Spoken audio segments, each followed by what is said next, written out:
Chapter 237. 238, Spitting Blood. 7, Who are you? The soldier saw the coffin on the carriage from far away. Seeing that they still wanted to get closer, he took out his knife and stopped them. This is the Meng's territory. You lowly people, leave now. Don't you dare dirty the eyes and ears of the nobles. The head of the entourage rolled down from the carriage in a sorry state. His face was covered with tears. His head and waist were wrapped in white cloth, and his body was draped in linen clothes. His face was unkempt, and his eyes were bloodshot. His eye bags were heavy, and his face was covered in a layer of dirty oil. He looked extremely unkempt. I have something urgent to report to the Lord. Second Lang Jun. Second Lang Jun is back. He cried as he spoke. He knelt on the ground and took out his token with trembling fingers. The words carved on it could prove his identity. The soldier didn't know how to read, but he recognized the token. His attitude suddenly changed. What? Second Lang Jun is back. The soldier's expression changed. He was about to flatter Meng Liang to leave a good impression when he saw the coffin on the carriage. All of a sudden, an ominous feeling spread from his back to the back of his head. He felt numb all over. Could it be? Could it be that the person in the coffin was Second Lang Jun, Meng Liang? This conjecture shocked the soldier. Hurry up and report to the Lord. Second Lang Jun's body is back. Hurry up. The head of the entourage didn't dare to face Meng Zhan's anger. He roared at the soldier. The soldier was also shocked by the series of events. In a daze, he staggered and ran towards the Meng residence. For a moment, he did not expect the fury of the informant. Meng Zhan was having tea and wine with his friend in the waterside pavilion. They sat opposite each other, talking about the world and laughing. But the atmosphere didn't last long. The servant made a lot of noise. His rude behavior made Meng Zhan very angry. The Mengs were one of the 4 noble families in Dongqing. They were very strict. Even the lowest servant had the best manners. No one could find fault with them. It was like when he was entertaining a guest. Even if his friend didn't care, Meng Zhan still felt embarrassed when something so embarrassing happened. Perhaps something happened. Why don't you ask, County Chief Meng? The friend smiled warmly, and his eyes were calm like the clouds in the sky, causing others to feel a sense of closeness and peace. Meng Zhan held back his anger. He cupped his hands in front of his chest and said, I didn't teach my servant well. Please forgive me. After saying that, he turned his head and his face darkened. He got up and walked towards the rash servant. Meng Zhan looked impatient. Tell me, what happened? The servant shivered and tried to lower his body to the ground, trying to minimize his presence. Only then did Meng Zhan realize that there was an unfamiliar soldier beside the servant. Judging by his attire, he should be a guard of the Mengs. All of a sudden, Meng Zhan's anger grew. This was the place where he entertained his distinguished guests. A guard guarding the gate of the courtyard dared to break in. If this was seen by others, how could he not laugh at the Meng family for not being strict enough to control a mere servant? However, before he could get angry, the soldier had already finished speaking while trembling. Master! Master! Second Lang Jun's body has been brought back. Meng Zhan's mind went blank after he heard it. It was as if thunder exploded in his ears and took away his hearing. After a long time, Meng Zhan regained his senses and grabbed the soldier's collar. His rough movement also startled the guests in the waterside pavilion. What did you say? Whose body has been brought back? Meng Zhan's eyes were wide open. His crazy look was a sharp contrast to his usual gentle and elegant appearance. The soldier became more and more nervous, but he still answered subconsciously, Second Lang Jun's body has been brought back. Second Lang Jun? Meng Zhan was so scared that he took a step back. His body hit the pillar of the waterside pavilion. It was as if all his strength had been sucked out. The group of servants were so scared that they knelt on the ground and didn't dare to raise their heads. His friend who was staying in the waterside pavilion heard the commotion and was confused. He was about to stand up, but he saw Meng Zhan holding his chest with his right hand and spitting out a mouthful of blood. His eyes rolled back and he fell into the pond. Witnessing all of this, the friend's expression was slightly startled, and he stopped in his tracks. What? What happened? Meng Zhan spat out blood and fell into the pond. Everyone was so shocked that they forgot to go into the water to save him. In the end, his friend came back to his senses and asked someone to jump into the water to save Meng Zhan, who was in a coma. Meng Zhan woke up from his coma in a daze. He saw the familiar scenery and his friend next to his bed. He was shocked at first, but then he remembered the news he heard before he passed out. He quickly lifted the quilt. "County Chief Meng, the doctor just came to check on you. You are in shock. You need to rest." Meng Zhan suddenly burst out a strong force. He raised his hand and pushed his friend away. His eyes were full of hatred. "Bring him here." Meng Zhan was so angry that he almost bit his tongue. Who killed Meng Zhan? Meng Zhan? His friend stood up awkwardly. He was shocked when he heard the name. Wasn't that the name of the second Langjun of the Mengs? What happened? Seeing Meng Zhan leave in anger, the friend's shocked expression returned to normal. He even tidied up his hair and clothes. He thought to himself, did something really happen to the second Langjun of the Mengs? Thinking about the young friend he met before he came to Meng County, the man raised his eyebrows and his eyes flashed with a hint of playfulness. Don't tell me, you've already predicted this? He followed Meng Zhan and followed him to the hall where Meng Liang's coffin was placed. The servants had put on plain linen clothes, and the decorations in the room had been changed as well. White banners were fluttering, and candles were burning. It looked like a mourning hall, with a giant coffin in the middle. As soon as he walked in, a strong rancid smell lingered in his nose. Meng Zhan lost his composure and pushed open the lid of the coffin. The body inside was already rotten and covered with maggots.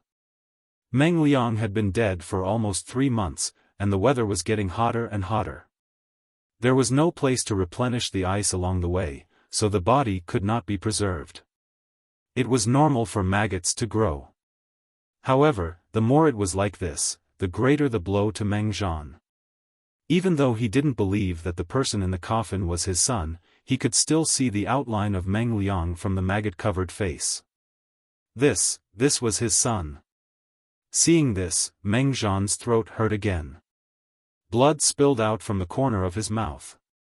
This scene caused everyone to be shocked again and again. The friend secretly raised his eyebrows. As he was about to leave, there was a fragrant wind. He saw a lady in luxurious clothes lying on the coffin, crying. She looked like a pear blossom in the rain. It was a pitiful sight. However, with such thick makeup on her face, it was impressive that she didn't make a mess of her face when she cried. The friend thought to himself. He then heard the lady call the second Langjun in the coffin as her son. Wait, wasn't Meng Liang's mother the second wife of the county chief of Hu County, Lu Shi? The friend's eyes widened. Chapter 238. 239, Spitting Blood, 8. His friend stopped looking at him and comforted him gently. County Chief Meng, I'm sorry for your loss. Don't be too sad. However, the pain of losing a son in his middle age was not something that could be soothed by a few words of comfort. Meng Zhan held the edge of the coffin with both of his hands. His fingers were visibly shaking. Because he was using too much strength, the tips of his fingers had turned white. Seeing his veins bulging and his face dark, his friend didn't say anything else. He just sighed and stepped aside. Obviously, Meng Zhan didn't need someone else to comfort him. He needed a quiet place where he could calm down and recover from the sudden shock. However, Meng Zhan didn't want to be alone. He just wanted to figure out why Meng Liang died. His son was fine. Even though he had some small problems and made some mistakes, so what? The Mengs had been a prominent family since the founding of the previous dynasty. They had a huge business and they could handle anything for Meng Liang. If he had known this would happen when he sent him to Shangjing, he would have shouldered all the pressure and protected him under his wings. Now, he was on the road to hell at such a young age. As an old father, he had to watch his son die before him. Meng Zhan was a man after all. He was stronger than his crying concubine. After spitting blood a few times, he managed to regain some of his sanity. Bring him here. I want to ask, just who is so daring that he actually dared to be so ruthless towards little Ro? Meng Zhan's eyes turned red and blue veins popped up on his forehead. He didn't look like the gentle man he used to be. He looked like he had aged 20 years. His friends didn't know whether to leave or stay. They could only put on a serious face and lower their own sense of existence. Not long after, the head of the entourage knelt down in front of Meng Liang's coffin. His stubbled face was covered with tears. The one who killed second Lang Jun was the thief, Meng Hun. He lied to the master. The head of the entourage was anxious. Fear was lingering in his brain. He thought Meng Zhan would stand up and cut his head off in the next second. Meng Zhan smiled coldly. He looked vicious and ferocious. Tell me. Tell me everything. Meng Hun, he. His friend frowned. It was the first time he had seen Meng Zhan's expression other than a warm smile.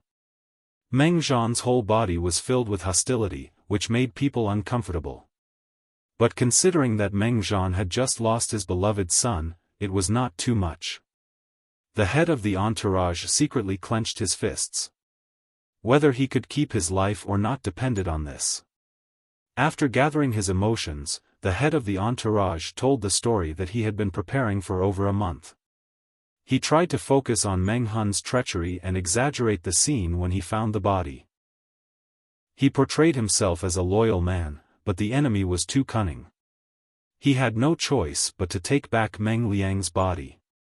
Master, you must help second Lang Jun. The head of the entourage was crying on the ground. Tears and mucus were running down his face. Normally, Meng Zhan would have kicked him in the chest. But this time, it was a good chance for him to save his life. When I got second Lang Jun's body back, I found out that second Lang Jun. He was bled to death. The head of the entourage was lying on the ground. Meng Zhan felt another sharp pain in his chest. His right hand clutched the clothes on the left side of his chest. He clenched his teeth and his lips turned blue. Seeing that he was about to pass out again, Meng Zhan pulled himself together with his extraordinary willpower. His eyes were extremely cold. You said. Second Lang Jun was bled to death by Meng Hun. These words were squeezed out through gritted teeth. No wonder Shang-er's body was purple. Even though part of it was rotten, the body was still weirder than a normal person's. Yes. The head of the entourage nodded with difficulty. Tears streamed down his face. I failed to protect second Lang Jun. Master, please allow me to avenge him. When I get my revenge, I will kill myself. I will protect second Lang Jun in the afterlife. Meng Zhan's chest was rising and falling rapidly. His beloved concubine had already held him and helped him breathe. After a long time, so long that the head of the entourage thought he was going to die, Meng Zhan's cold and arrogant voice came into his ears. Forget it. If Shang knew you were so loyal, he would be happy. Meng Zhan said it unwillingly. He glanced at his friend and said stiffly, I must avenge Shang-er. I am the son of the Mengs. The name of the Mengs in Zhangzhou is not something a traitor can humiliate. If I don't kill him, I am not a man. At that moment, the head of the entourage seemed to remember something. He thought Meng Zhan's hatred could burn even more. After all, he was Meng Zhan's subordinate. The head of the entourage knew Meng Zhan's character very well. The reason why he could stay calm and spare Meng Zhan's death sentence was because he was worried that there were other people around. He couldn't reveal his true nature. If his friend left after paying his condolences, Meng Zhan would be doomed. So, the head of the entourage played a trick. With a sorrowful expression, he took out a coarse blue cloth from his bosom and untied it. Meng Zhan took a deep breath and forced himself to calm down. He asked, "What is this?" The head of the entourage answered, "This is the evidence that the traitor humiliated the Mengs and fooled us." Meng Zhan grabbed it and read every roll of coarse cloth carefully. The more he read, the more his hands trembled. In the end, he unfolded the largest piece of coarse cloth. The calligraphy on it was written in blood. It had already solidified and darkened. It emitted a pungent smell. Meng Zhan's beloved concubine wanted to go closer to read it, but she was choked by the smell. Those who break their promises are the dogs of the Mengs. Meng Zhan's face turned green as he read the beginning. It was as if someone had slapped him 100 times. The Mengs want to use me as a scapegoat to humiliate my wife and daughter. They will be humiliated even after they die. Meng Zhan's heart sank. He couldn't believe that Meng Hun, who was only a martial artist, could see through his real intention. His hands were still shaking as he unfolded the coarse cloth. He hurried to continue reading. "If you want to do this to me, don't blame me for being ruthless. If Meng Zhan doesn't die, how can I face the consequences?" Meng Zhan's heart ached. The blue veins on his forehead bulged. His head hurt so much that the world seemed to be shaking. Puff! He spat out another mouthful of blood. Meng Zhan's face was pale and he fell to the ground. The coarse cloth fell to the ground. In just one day, he had spat out blood several times. His life was short because of the damage to his foundation. Chapter 239.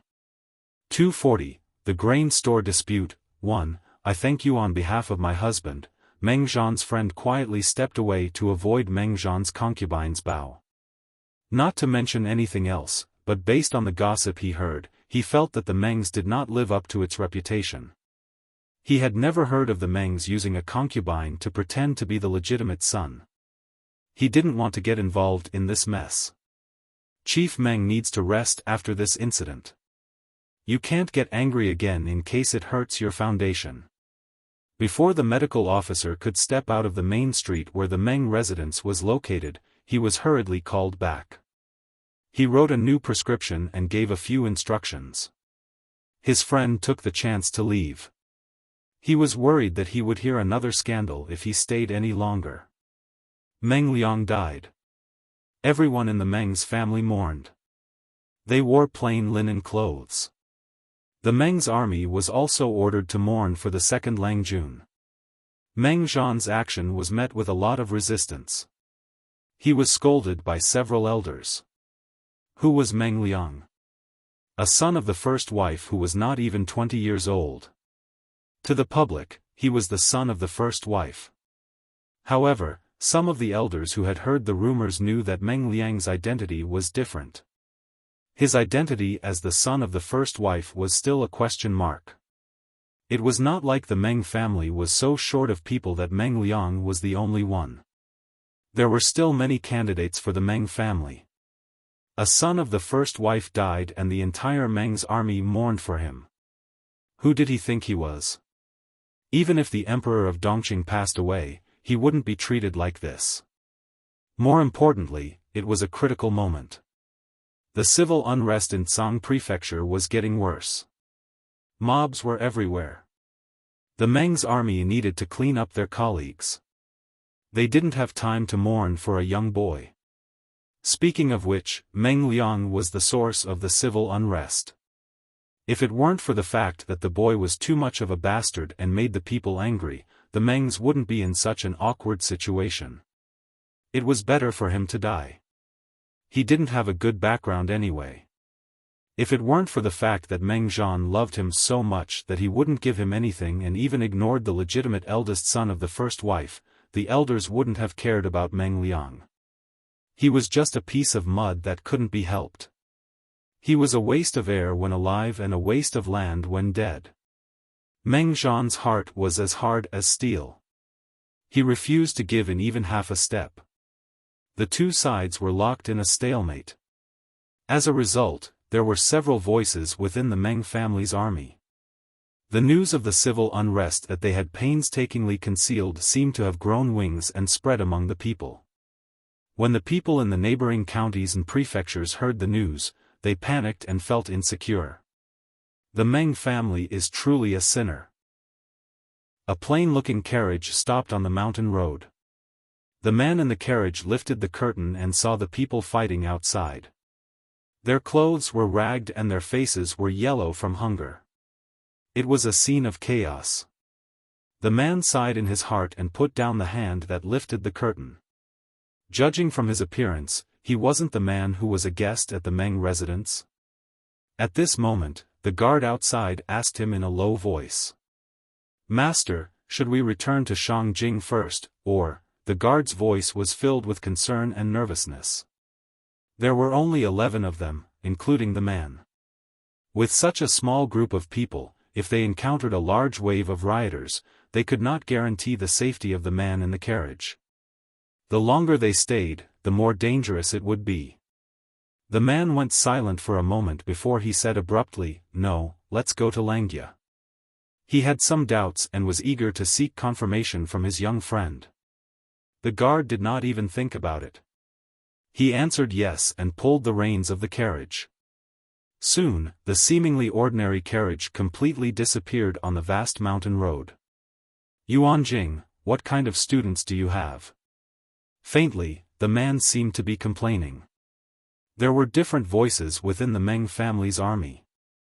The suppression was lax, which made the already serious civil unrest even more intense. Hejin County, which was only half a month away from Meng County, was naturally the first to be affected. Jiang Pengji returned to the mansion from the streets as usual. The information she collected made her look cold. The audience in the streaming room could feel the low pressure around her through the screen. Even the funny comments on the bullet screen had decreased greatly. The price of grain has soared to 8 times the original price. Even so, the supply still cannot meet the demand. Su Ku hurriedly jumped off the carriage and hurried to Jiang Pengji's study room. He knelt in front of her and said, "Lang Jun, it's time for us to take action." When the price of grain skyrocketed, it would be difficult for them to lower the price. By then, they would have to face the resistance of all the grain merchants in Hejin County. The grain merchants were supported by the gentry clans. They were not afraid of 1 or 2 of them, but it would be hard to say if they joined forces. "No hurry." Jiang Pengji was expressionless. She seemed to be deep in thought, which made Su Ku so anxious that he almost couldn't speak. It was not the time to act aloof. "Let me ask you, have you found any refugees from the nearby counties?" Jiang Pengji asked. "Not near Hejin County, but there are many in Zisong County." Zisong County was near Hejin County, which was closer to Meng County in Tsang Prefecture. If there were refugees, they would be the first to appear. "I got it." Jiang Pengji pounded her palms and said, "Tell the grain stores to put out the signboards and try to spread it throughout Hejin County.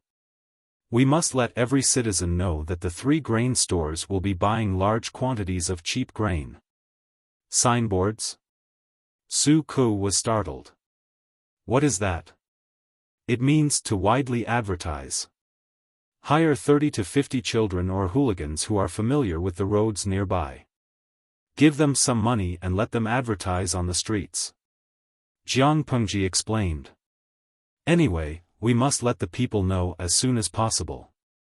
Su Ku's eyes flashed. If it were not for the situation, he would have praised his Lungjuan's idea.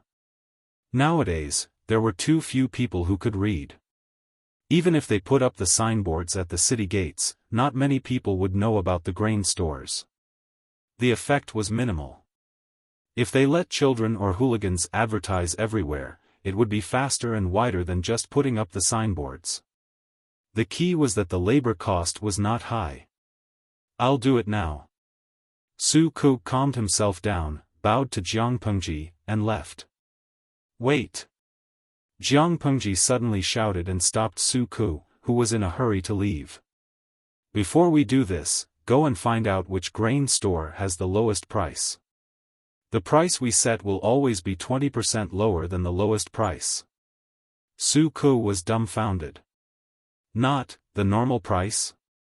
Jiang Pengji snorted and said, "We just need to be kinder than the black-hearted merchants. We are good people, understand?" Su Ku was still dumbfounded. It was different from what he had imagined. "Don't worry. The price will not go on," Jiang Pengji said calmly. "Our price will only be 20% lower than the other grain stores. If they want to compete, they will naturally lower their price.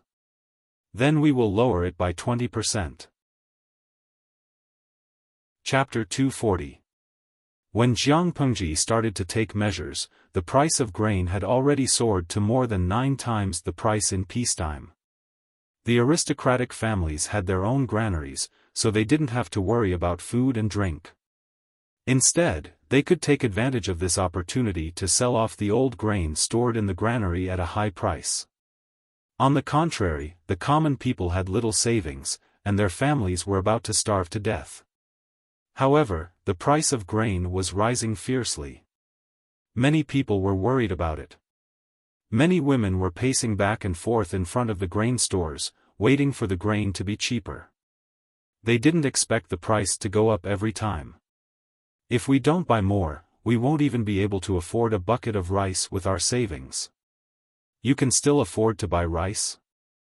My husband broke his leg a while ago, and we've spent all our money to buy medicine for him.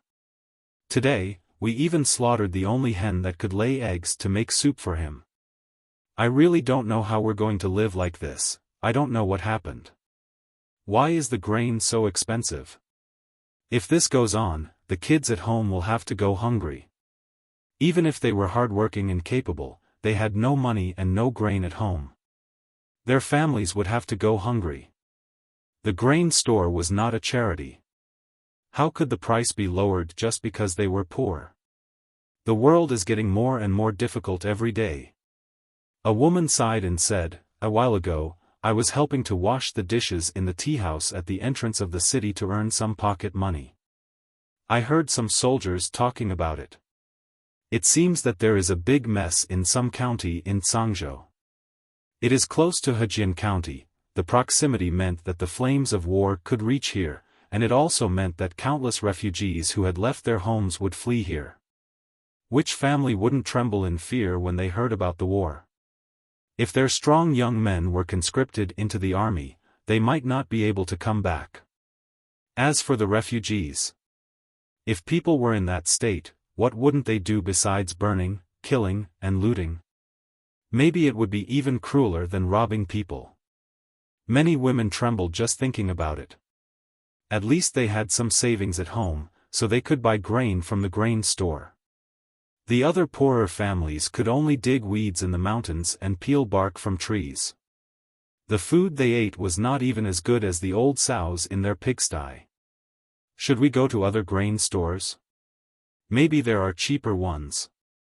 A woman in a dark linen robe hesitantly held a basket and looked at the grain store not far away. There were many grain stores in the city. After comparing 3 stores, there was bound to be one that was cheaper. If I had known that this would happen, I would have gone to buy them a long time ago. I thought that it was expensive back then, but who could have known that the price of grain would only get higher by the day? That's right.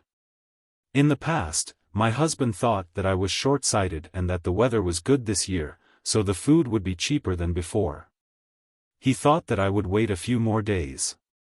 But now, it's so much more expensive. I don't know how I'm going to survive." The women walked together, holding each other's hand, chatting with each other. At this moment, a child wearing patched clothes ran over from the corner of the street, laughing and shouting loudly. A woman raised her hand to stop the child and asked carefully, "Hey, what did you just say?" It seemed that this was not the first time the child had been stopped. He answered in a loud voice very naturally. "The grain shop in the Dog-Tail Alley on Vermilion Bird Street is the cheapest. It's 20% cheaper than the other shops." "How much is 20% cheaper?" The child shook his head. "I don't know. The owner of the grain shop said that it's 20% cheaper." After all, he was just a child. Su-ko knew that children could not remember the price of grain, so he simply asked them to remember the shortest advertisement. The women looked at each other in confusion. "Should we go and take a look?" They could save as much as they could, even if they had to go around half of the city. "Let's go and take a look. It's not far from here." After a few words, the women had decided where to go. To attract more customers, Jiang Pengji had divided the area where the 3 grain shops were located into 3 parts. With the grain store's location as the center, the mobile advertisements in this area would focus on the grain store. When the women arrived, there was already a long queue in front of the grain shop. Listening to the people's discussion, the price of grain was still high, but it was indeed much cheaper than the other grain shops they had seen before. Well, there are no good things if they are cheap. Could it be that the grain they are selling has bugs, or something else? With their sharp ears, they could hear the discussion from the crowd. Immediately, someone jumped out and said, "Someone bought 2 buckets of grain. I have seen it. It's white and good." There was more than one person who was worried about the quality of the grain in the grain shop. Hearing that, he became even more worried. "That's strange. Others are raising the price, but they are lowering the price. Isn't it said that merchants are black-hearted?" A man who was queuing up to buy food couldn't take it anymore and shouted, "What do you know? Don't you know who the owner of the grain shop is? It's the famous Hu County chief. I heard that Hu County has so much grain that it can rot on the ground. So what if it's cheap? Don't buy it if you don't like it." "Hey, why are you so blunt? How would I know that the owner of the grain shop is Lu Shi?" Ordinary people might not have heard of Lu Shi, but when Hu County chief was mentioned, their first impression was that he was rich, had grain, and had a good heart. With the promotion of the advertisements, the queue in front of the grain shop became longer and longer. Many people who came late were worried that they would not be able to buy grain. At that moment, the manager of the grain shop stood out and bowed to the crowd, saying that the store had enough grain. Outside the crowd, Jiang Pengji and Su-ko were sitting in the carriage. Su-ko looked at the crowd and felt worried. There were so many people buying grain. He was worried that the store would not have enough grain. The effect of the advertisements was beyond his expectation. The queue was still growing. Jiang Pengji could see his worry at first glance. She said calmly, "For the people, the price of grain is still too high. Most of them are just watching and won't buy in large quantities. So, our store of grain will definitely last. By the way, have you prepared the people I asked you to prepare?" Su-ko cupped his hands and said, "Lang Jun, I have arranged everything." "Good. When there are more and more people watching, you can ask them to leave." Jiang Pengji's purpose was to suppress the grain price, not to sell the few thousand don of grain at the high price. Not only did she ask Su-ko to hire children and hooligans to act as mobile advertisements for the grain stores, but she also asked him to prepare a few people. These people were not to fool the people who bought the grain, but to sway the shopkeepers of other grain stores. Jiang Pengji started the price war. On the first day, she created the illusion that there was no limit to the grain store. Naturally, the other grain shops would be nervous. Chapter 241. To improve competitiveness, one had to start with the products themselves, the service attitude, or the price. Nowadays, people just wanted to survive. High-quality services were meaningless. What mattered most was to feed themselves with the least amount of money. Therefore, if other grain stores wanted to compete with Jiangpengji, they had to lower their prices. Once they lowered their prices, Jiangpengji would achieve her goal. The price war was always a trap. The party who had the upper hand would fight harder and harder. Those who tried to imitate her could only be led by the nose. Not to mention, her main goal was not to make money. If they tried to compete with her, they would definitely be cheated. The few pawns he had prepared were actually just pawns to confuse the grain shops. Yes, Su Ku answered. Jiangpengji put down the curtain and looked serious. She suddenly asked him, "Who do you think is responsible for this mess?" Su Ku, the blame? Whose fault? Jiangpengji asked again. It seemed that Su Ku did not understand the meaning of the word blame. Su Ku thought about it seriously and looked serious.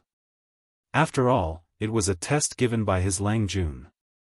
If he performed poorly, it would affect his position in her heart.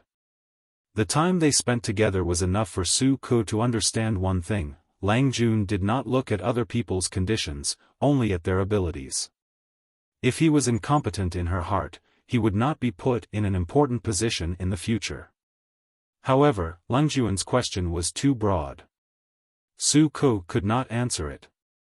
"Is this question hard to answer?" Jiangpengji asked. Su Ku quickly said, "I am incompetent, but I have some opinions about this question. On the surface, it should be the Mengs in Sangzhou that caused the people in Hejian to worry about their livelihood. But after thinking about it carefully, I think it should be more than that." Jiangpengji did not agree or disagree. She continued to ask, "Anything else?" Su Ku gathered his courage and answered, "Maybe, it's the problem of the aristocratic families." Jiangpengji's gaze drifted to Su Ku's face. The audience in the streaming room could clearly see Su Ku's stiff expression. "Zwizen Beishijing, don't be like this. You are scaring the young Su Ku. Steak, shredded pork, fine noodles, but Su Ku is really digging his own grave. The streamer's current identity is that of an aristocratic family. To say that all of this is the fault of an aristocratic family in front of an aristocratic family, is simply asking for a beating. Lao Ciji Lianmeng, #propping chin. That's not right. The streamer doesn't like aristocratic families, okay? This answer is too broad. It's a universal answer, but what I want to know is more detailed inside information." Jiangpengji wasn't angry because of Su Ku's offense. She was just not satisfied with his answer. Su Ku stood rooted to the ground in a daze. "This question is indeed a bit difficult for you.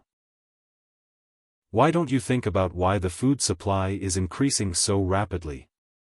Why couldn't the government take measures to protect the interests of the people? It had increased by 9 times. The few grain shops seem to have discussed this beforehand. They raised the prices as they pleased, filling their money bags, but forcing countless people to starve." Su Ku said embarrassedly, "Most of the grain shops are under the name of the aristocratic families. They have a lot of food, and the government doesn't have such laws. More importantly, most of the officials were from those aristocratic families. Would they deliberately make life difficult for their families?" Jiangpengji didn't look happy. Even though she had achieved some results in suppressing the food price, she still wasn't in a good mood. If she wasn't in a good mood, the others wouldn't either. With that in mind, she was determined to occupy the grain market in Hejian County for the next 2 months. If you were the chief of Hejian County and you wanted to save the people, what would you do? Jiangpengji threw another question to him. Su Ku complained in his heart. Who didn't know that the chief of Hejian County was just a mascot? He didn't have any power or influence. He only had a title, which couldn't suppress the rampant aristocratic families. Even if he had a bodhisattva's heart, he could only be indifferent when he was in that position. However, Su Ku wasn't an ordinary person. After thinking hard, he came up with a very bold idea. His Lang Jun always did not play by the rules. His thinking was even more unconstrained and unrestrained. Since that was the case, why didn't he change his way of thinking? Maybe he could get a different answer. Su Ku had a flash of inspiration. He had an idea. If I am the chief of Hejian County, I have no power or influence. I only have the title of the chief. I can't stop the soaring food price. If that's the case, why don't I encourage the grain merchants to continue to raise the price? The higher the better. Jiang Pengji's eyes lit up. She had a faint smile on her lips. The audience in the live streaming room was confused. Didn't you say you wanted to suppress the food price? Why did the host agree with Su Ku's answer? Lo Siji Lianmeng, I think I understand Su Ku's idea. To encourage the price of food to skyrocket, he secretly sent people to the neighboring counties to promote the food and encourage the grain merchants there to transport the food to Hejian County to sell. When the supply increased and the demand remained the same, the price would naturally decrease. Merchants pursued profits. That was a common saying no matter what era it was. But this method can only be used once. Jiang Pengji nodded. She was very satisfied with Su Ku's answer. After all, he was a talent that she thought highly of. Jiang Pengji hoped that Su Ku could be more useful. After all, she was in dire need of manpower. Before she could find suitable people, she could only make Su Ku more useful. At the same time, Su Ku felt a chill down his spine. He had a vague premonition. There were many customers wandering in front of the other grain stores. Even if they were not going to buy, they were all potential customers. In less than half a day, all those people suddenly disappeared. It made the manager of the grain store, who was ready to make a big profit, very confused. He sent a worker to find out what was going on. Soon, he got a reply. Who is so bold? The manager of the grain store was furious. It was like stealing food from a tiger's mouth. The worker nervously told him the owner of the grain store, and then he became silent. It seemed to be a competition between grain stores, but if it was too embarrassing, the power behind each store would be involved. The worker hesitantly asked, "Manager, what should we do?" "Tut, what else can we do? Let's leave it at that. I will go to the manor and ask the head butler." At the same time, many managers of the grain stores in Hejian County made the same decision. Grain stores could not make a lot of money, but it was difficult for them to lose money. The aristocratic families did not take it seriously at first and let the managers make the decisions. The managers thought about it and decided that it was okay to make less money. Since it was a profit anyway, they might as well lower the price to the same. Chapter 242. What is the Luz trying to do? The shopkeeper of the grain store slammed the cupboard loudly. His old face was flushed with anger, and blue veins were popping on his forehead. He was suppressing his terrible anger. Who in this world would complain about not earning enough money? There was such a good opportunity in front of him, but the Luz jumped out to mess it up. The clerk looked at the deserted store and felt embarrassed. He whispered, "Shopkeeper, should we lower the price too?" If they didn't lower the price, they wouldn't be able to sell their stock. Earning less was better than not earning at all. The shopkeeper of the grain store was so angry that his beard was flying. He had completely lost his rationality. However, he did not want to be led by the nose when it came to lowering the price. "We can't lower the price." The shopkeeper clenched his teeth and said, according to the Luz behavior, they must have a lot of grain in their warehouse. They can afford to squander like this. If we lower the price and they continue to lower it, what should we do? Even though the head of the family had given him the power to manage the grain store, if he couldn't make a satisfactory profit every quarter, he would be the one to suffer when the higher-ups questioned him. Let's wait for a while and find someone to investigate the situation of the Lu mansion.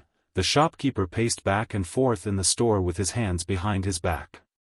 It seemed like he was going to break the tiles under his feet. The clerk asked, "Should we send someone to investigate their warehouse?" The shopkeeper was so angry that he almost laughed. He grinned and said, "Investigate the warehouse of the Lus? You?" The clerk shook his head like a rattle drum. What a joke. The granary was a money box for the aristocratic families. It was related to their daily meals.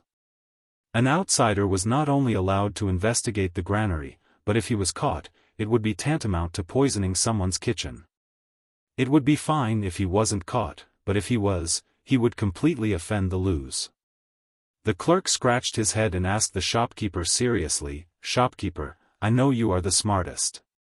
Do you have any ideas?" Looking at the clerk's flattering smile, the shopkeeper raised his hand and stroked his goatee. His eyes flashed with pride. "Come closer." The two of them whispered in each other's ears. The shop assistant's expression changed from confusion to sudden realization. He admired the shopkeeper's sophistication even more. "Great idea." The clerk patted the shopkeeper's horse. "Shopkeeper, you are so smart." "What is this?"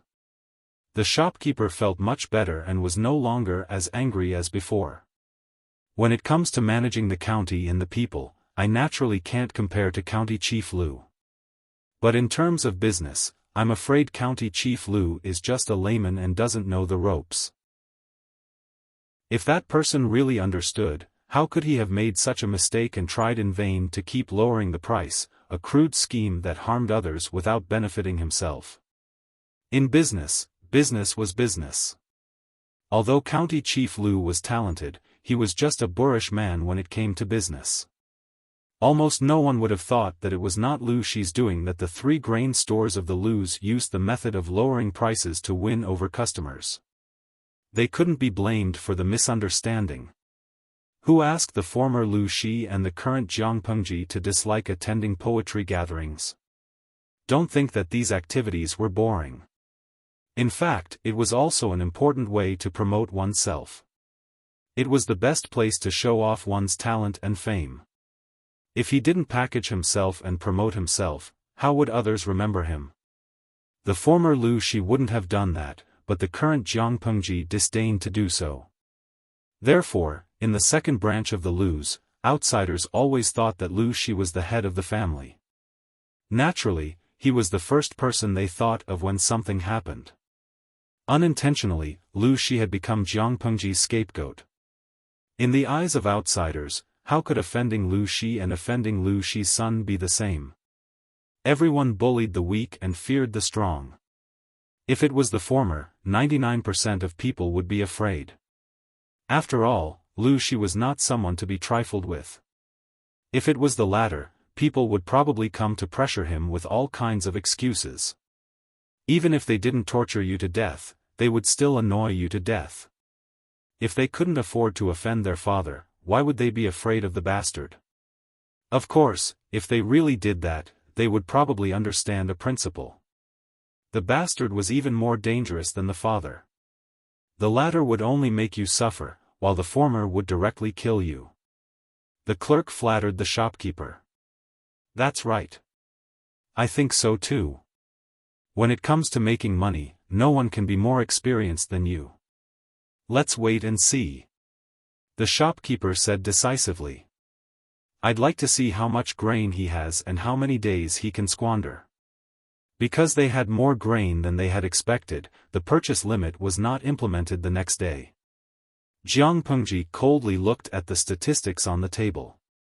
It was the price records of 31 grain stores in Hejian County. After the first price cut, they seemed to have reached some kind of tacit understanding. Not only did they not follow suit, but they also chose to ignore the 3 grain stores of the Lus. They let their own grain store be deserted, with not a single customer coming in. They did not move at all. Jiang Pengji saw that and sneered. "You're quite calm, but that's all. If they chose to lower their prices immediately, the loss would be small. If they continued to be so reserved, she would not be polite. Early the next morning, Jiang Pengji asked Su Ke to do something for her. This. Lang Jun, do you really want to do this?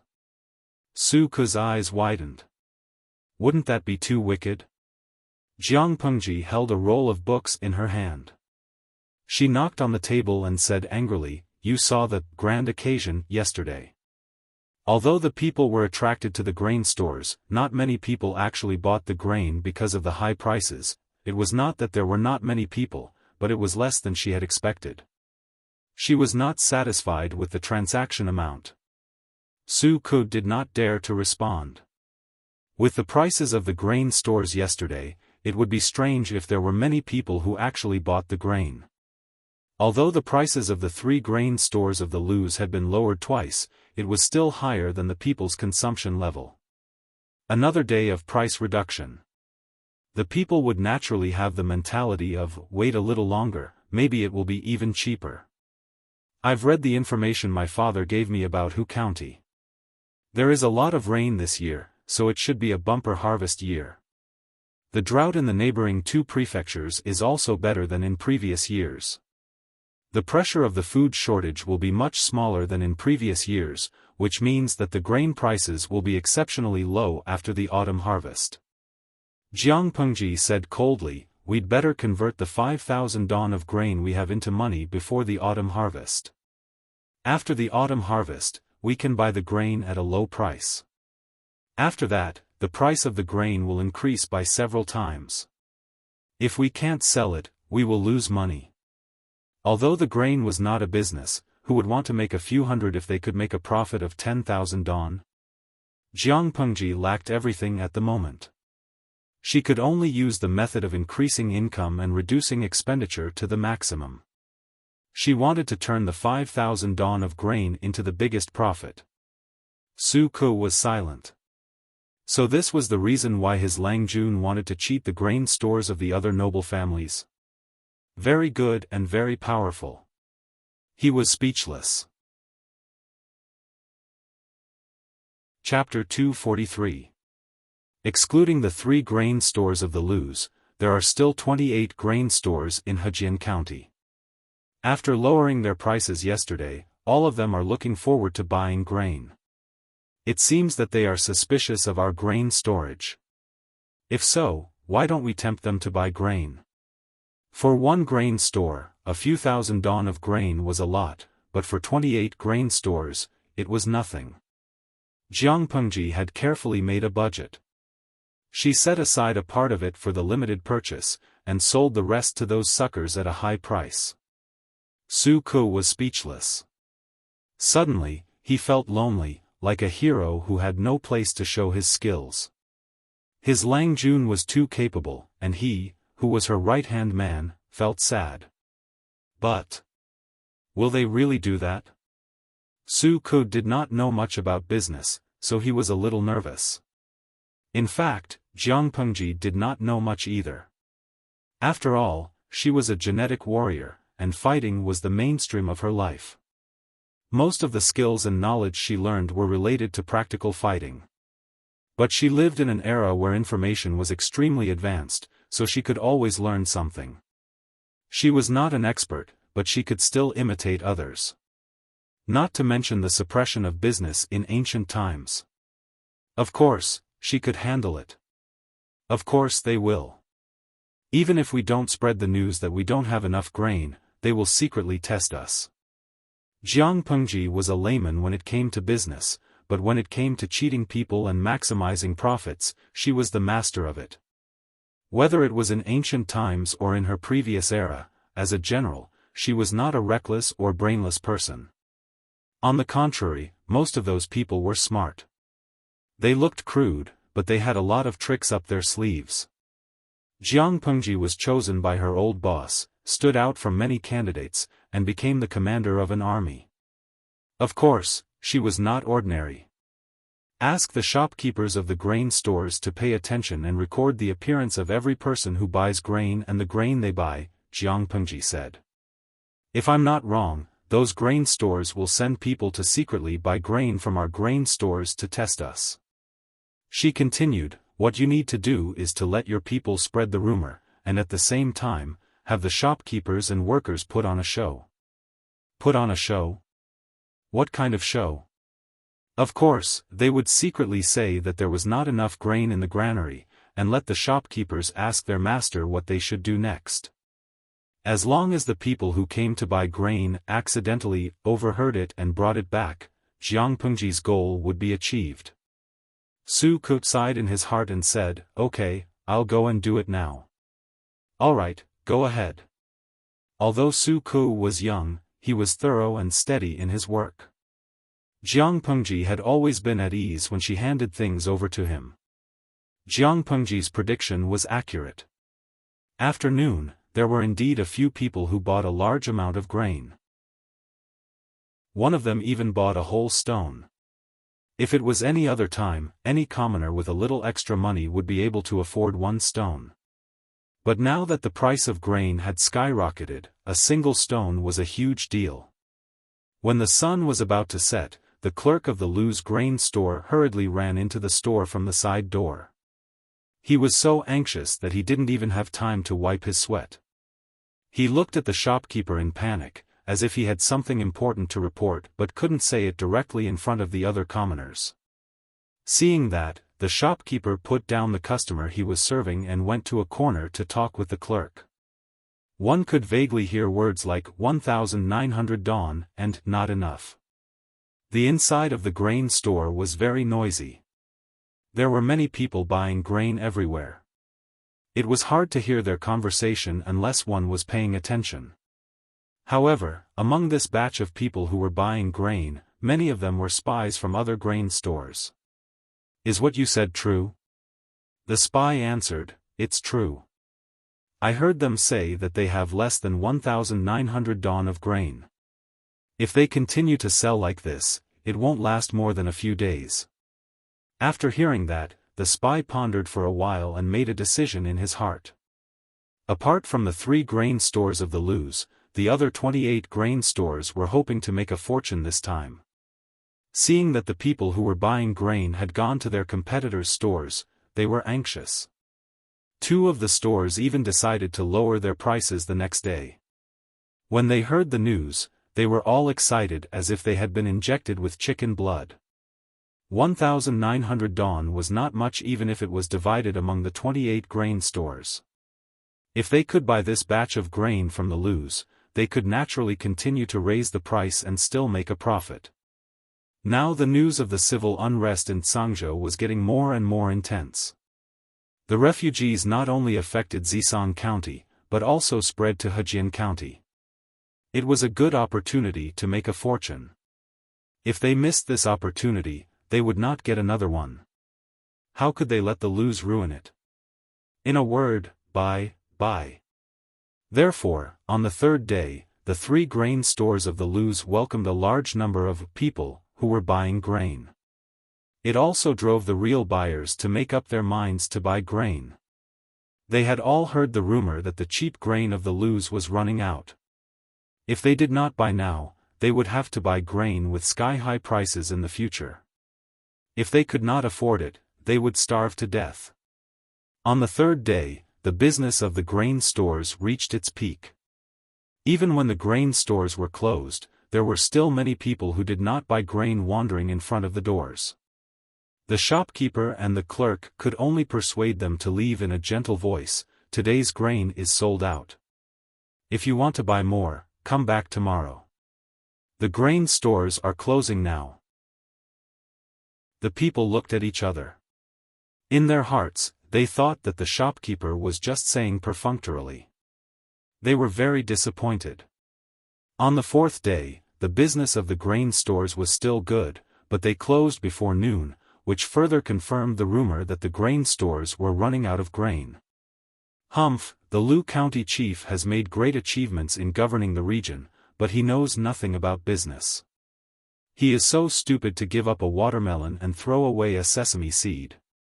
Many people laughed in their hearts. The Lus did make a lot of money, but that was all. If they had been patient, they could have made 5 or 6 times the money, or even more. On the 5th day, the grain stores in Hejian County seemed to have reached an agreement. They all adjusted the prices of their grain stores.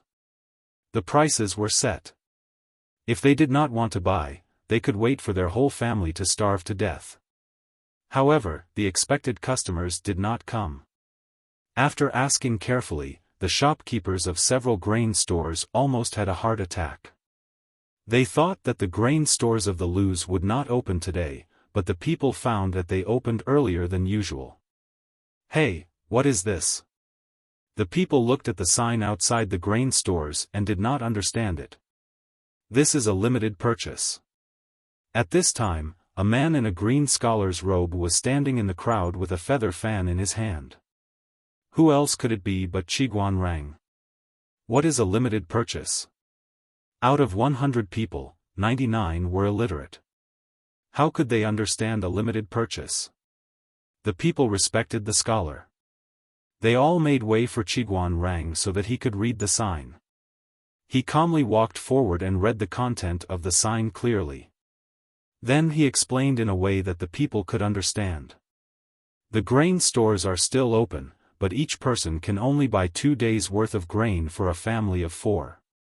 We will not sell more than that. Limited purchase? They had never seen or heard of such a way of selling. Many people found it hard to get used to it. If this was the case, didn't it mean that they had to go to the grain stores every 2 or 3 days? Why couldn't they sell it all at once? Chapter 244. Although there was cheap food, there was still a restriction on the purchase, which made many people feel disgusted and repelled. Hejian County was not a big place, but it was not small either. It was really troublesome to go to a grain store just to buy 1 or 2 days' worth of food. Is there no food in your store? Why do you want to limit the purchase instead of making money? A man's voice came from the crowd. He was wearing sackcloth and his hair was tied up with straw rope. He looked like an ordinary farmer. At this moment, the people gathered in front of the grain store seemed to have been enlightened. They started chattering. It's okay if there's no food. Why are you tormenting us? There are other stores in Hejian County that sell food even if you don't sell. The world is not safe now. What if you run into bad people when you travel so far just for a little food? What he said was exactly what many people were thinking. They were even more worried. That's right. Taking the risk to travel so far away for such a small amount of food, isn't this harming others? Yes, do you have food or not? Give us a definite answer. If you do, sell it. If you don't waste our time. We can buy from other stores. If we are delayed by you and the price of the food rises again, will you be responsible? You are so evil. I don't see you selling it much cheaper than others. Why are you playing these tricks? Are you going to sell it or not? If not, leave. Many people in the crowd shouted. They were all pointing at the grain store and trying to shake the people's hearts. Qiguan Rang stood calmly at the side. Others might not be able to tell, but he could tell that those who were trying to sow discord were not malicious. Rather than saying that they were trying to sow discord, it would be more accurate to say that they were trying to stir up the atmosphere and mislead the people. Therefore, he didn't stand out to explain the benefits of the purchase restriction. Instead, he looked at the grain store with a playful smile. He wanted to see what other tricks Lu Langjun had up his sleeves. Seeing that many people were provoked, the manager of the grain store hurriedly lifted his clothes and crossed the threshold. His face was full of fear. He bowed to the crowd, and the noise of the crowd finally calmed down a little. Folks, I'm running a small business. It's all thanks to your help that I can stand firm here in Hejian County. The shopkeeper was lying through his teeth, but the commoners liked to hear such flattering words. Their emotions were once again comforted. Who doesn't know how to say nice things? Do you guys have any food here? It wasn't easy for me to gather enough money to buy more. Why are you trying to limit the purchase? Are you trying to offend me on purpose? Someone in the crowd spoke up with an unreasonable attitude. The shopkeeper was so busy that his forehead was covered in hot sweat. Nowadays, the food in the store was indeed more expensive than usual, but it was much cheaper than the food that was 9 or 10 times more expensive. Many people could afford it if they gritted their teeth. With that, many people's hearts began to waver and they started to lean towards the store. The shopkeeper took the opportunity to add fuel to the fire and said in a clear voice, "My fellow villagers, although the world is difficult, with the blessings of God, we should have a small harvest this year. In another 2 or 3 months, you should start preparing for the autumn harvest. By then, the food will have recovered and you won't have to worry about starvation." To be honest, the store doesn't make much money by limiting purchases. But if everyone can survive until then, earning less money doesn't matter. At the very least, they would feel at ease. Don't you think that's the case? Business is business, and business has its own principles. Qiguan Rang raised the feather fan in his hand to cover the smile on his face. Lu Longjuan's move was really beautiful. If it were anyone else, they would have been tortured to death by the restriction on the purchase. After all, this move had affected the interests of many people. Unfortunately, Lu Langjun was of noble birth. He was the only legitimate son of the second branch of the Lu family. As long as Lu Shi didn't fall, the gentry in Hejian County would be afraid of him. The restriction on the purchase made many black-hearted merchants eager to make a fortune. So what if they lost money? If they wanted to make a move on Lu Shi, they had to see if Lu Shi would agree. The business of the Lu family's grain store was still booming. There was an endless stream of people buying food. For them, even if they had to travel for a few more hours, it was all worth it as long as they could buy cheap food. This is what a real businessman should be like. Many people sincerely exclaimed, especially when they found out that the other grain stores didn't lower the price, but instead raised the price. They admired them even more.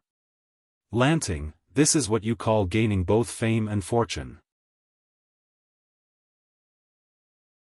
Chapter 245. She smiled and said, "The timing, location, and people are all on my side. It's mostly luck that I can succeed this time." Qiguan Rang nodded in agreement. It's really luck this time. If Lu Shi was not in the Lus but in Hu County, Jiangpengji would have to go through a lot of trouble to succeed. Not to mention the brutal methods of assassination. In ordinary business competitions, there were many other dirty methods to kill without spilling blood. Those who were greedy for money would have many ways to ruin her reputation. Even if Jiangpengji had good intentions, if her opponents wanted to bully her, she would make a big fuss. It was impossible to implement the purchase restriction. The root cause was that the people were too easily fooled. They believed whatever they heard and rarely had the ability to make their own judgments. Based on this situation, the grain price won't be higher than the price set by the grain store. Jiangpengji took a sip of tea and mumbled, "I hope we can survive until the autumn harvest. That way, the people won't have a large-scale food shortage. We can't let our guard down because of this." After all, the civil unrest in Meng County in Tsang Prefecture has spread to Hejian County and other counties. How to settle the people is a big problem. If they couldn't control the people, the local public security would be greatly reduced. Jiangpengji raised her eyebrows and said with a smile, "That's the problem of the Hejian County chief and other aristocrats. It's not our turn to worry about it." Qiguan Rang choked. They were both commoners without any official titles. Why would they worry about such things? Jiangpengji said, "Compared to these things, Wenjing should think about how to be a bridegroom. Wei Nyangzi is still young, so please bear with her." "Of course." Qiguan Rang's expression softened a little, revealing a sense of warmth. Jiangpengji teased Qiguan Rang, and the latter reacted accordingly. On the other side, the streaming room was a bit gloomy. Why? Because Jiang Pengji did not play by the rules.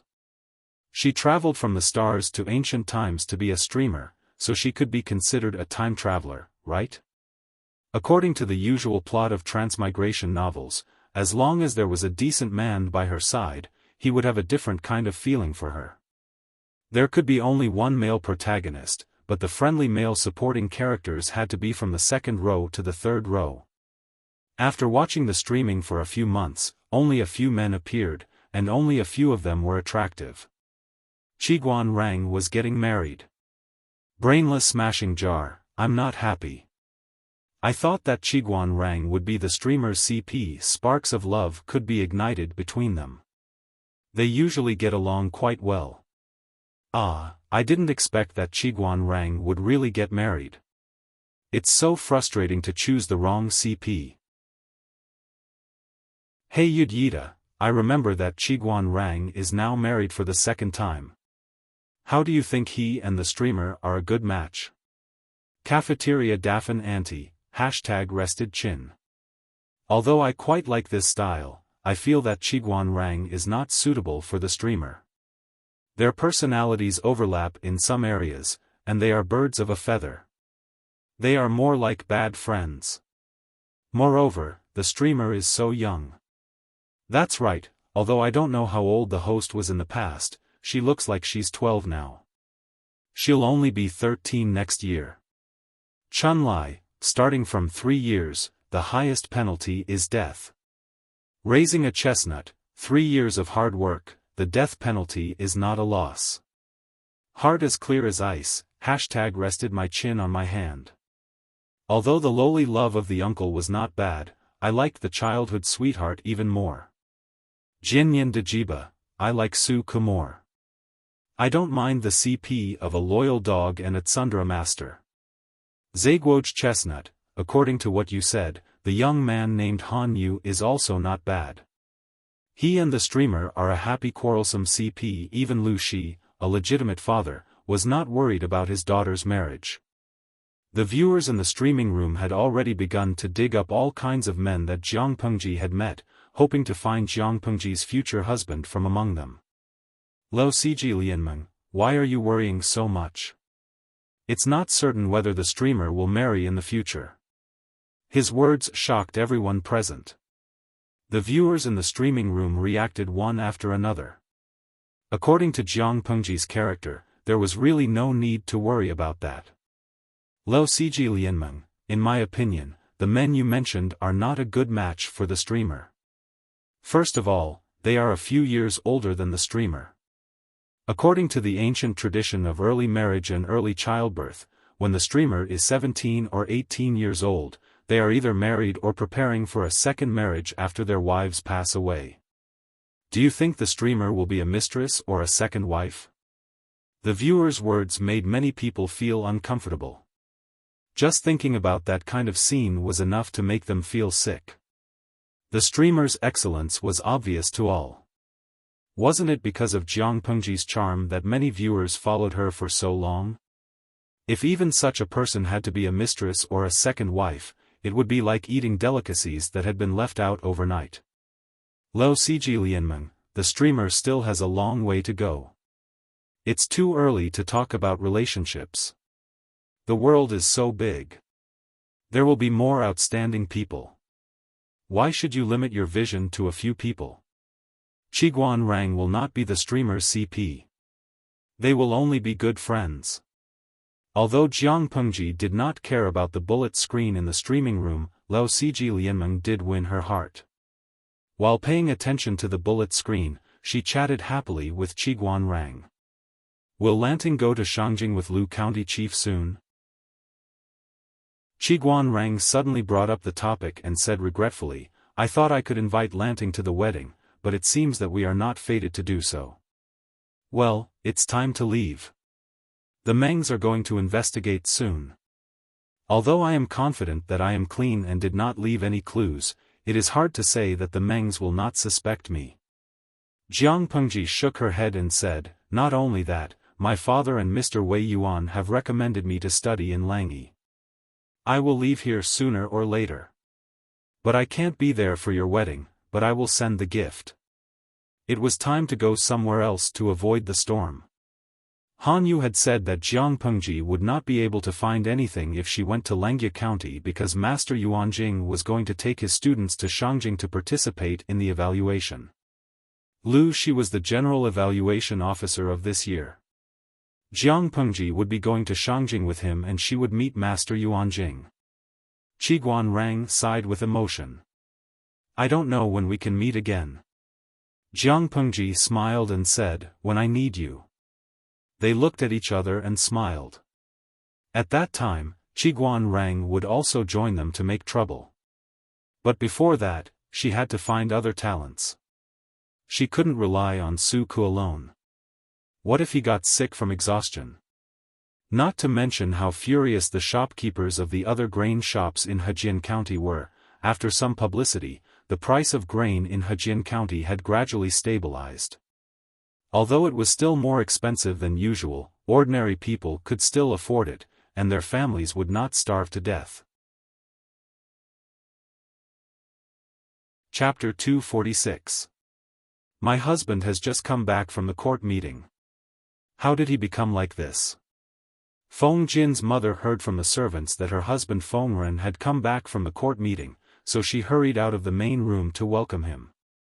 With just one glance, she found that her husband was reprimanded in the court meeting and she felt sorry for him. If he was not reprimanded, how could a neatly dressed husband come back from the court meeting with tea stains on his forehead?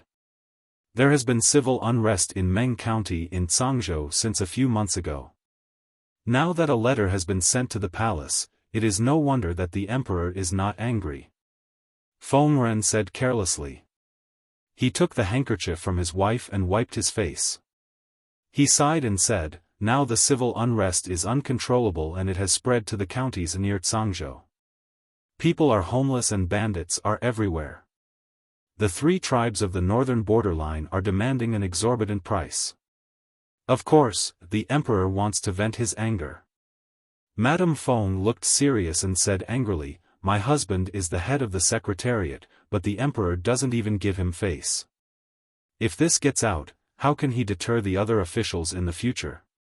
Not to mention the civil unrest of the Meng family in Cangzhou. Those who are not deaf or blind would know something about it. Isn't it his own fault that the emperor only got the letter now? He just wants to vent his anger on my husband. Feng Ren snorted. He did not like what the emperor was doing at the moment. However, his wife had a bad temper, and she was so protective of him. He felt warm in his heart. He could not help but raise his hand to hold Madame Feng's delicate and soft hands. I am fine. Madam, please don't get angry so easily. Anger hurts the liver. I am worried about you. Madame Feng glanced at Feng Ren and said angrily, you are going to have a family and a career. You are so old and you are still so improper. It has been so many years, but you are still so shy. It makes me look bad. Feng Ren smiled gently and the couple went back to the main courtyard hand in hand. Madame Feng asked the servants to prepare hot soup so that Feng Ren could take a comfortable bath and change into a clean spring shirt. Alas, even so. Feng Ren sat in front of the table. His wife was holding an embroidery rod and was carefully embroidering a black plum blossom picture. Your behavior has indeed disappointed many officials. They are always having fun in Shangyang Palace and don't care about the outside world. Which emperor did not want to wield the power of the world and lie on the knees of beauties when drunk? Now, the emperor of Dongqing had been practicing the latter. Shangyang Palace was a real harem with 3,000 beauties. His Majesty had also issued a palace order that all the women in the palace were not allowed to wear underwear so that he could have fun at any time. Every time Feng Ren entered the palace, he did not dare to take a second look, for fear that he would see something unsightly. If that was the case, it would have been fine, but the emperor just had to like to go to the homes of his ministers for a short visit. Who knew how many wives of his ministers had been fooled by him? It was absurd beyond compare. Compared to the previous emperor of Dongqing, Emperor Yang of Qing, it was no less frightening. He had ascended the throne for many years, but the number of times he attended court could be counted on one hand. Indulging in beauty, unable to extricate himself. Occasionally, Feng Ren also doubted whether he would die on a woman's belly because of his indulgence in lust. Although the aristocratic families were now in power, this had a lot to do with the emperor's indulgence in sensual pleasures and neglect of court affairs. The more power the aristocratic families had, the more they impeded the imperial power. The more the emperor could not enjoy the pleasure of ruling over the world.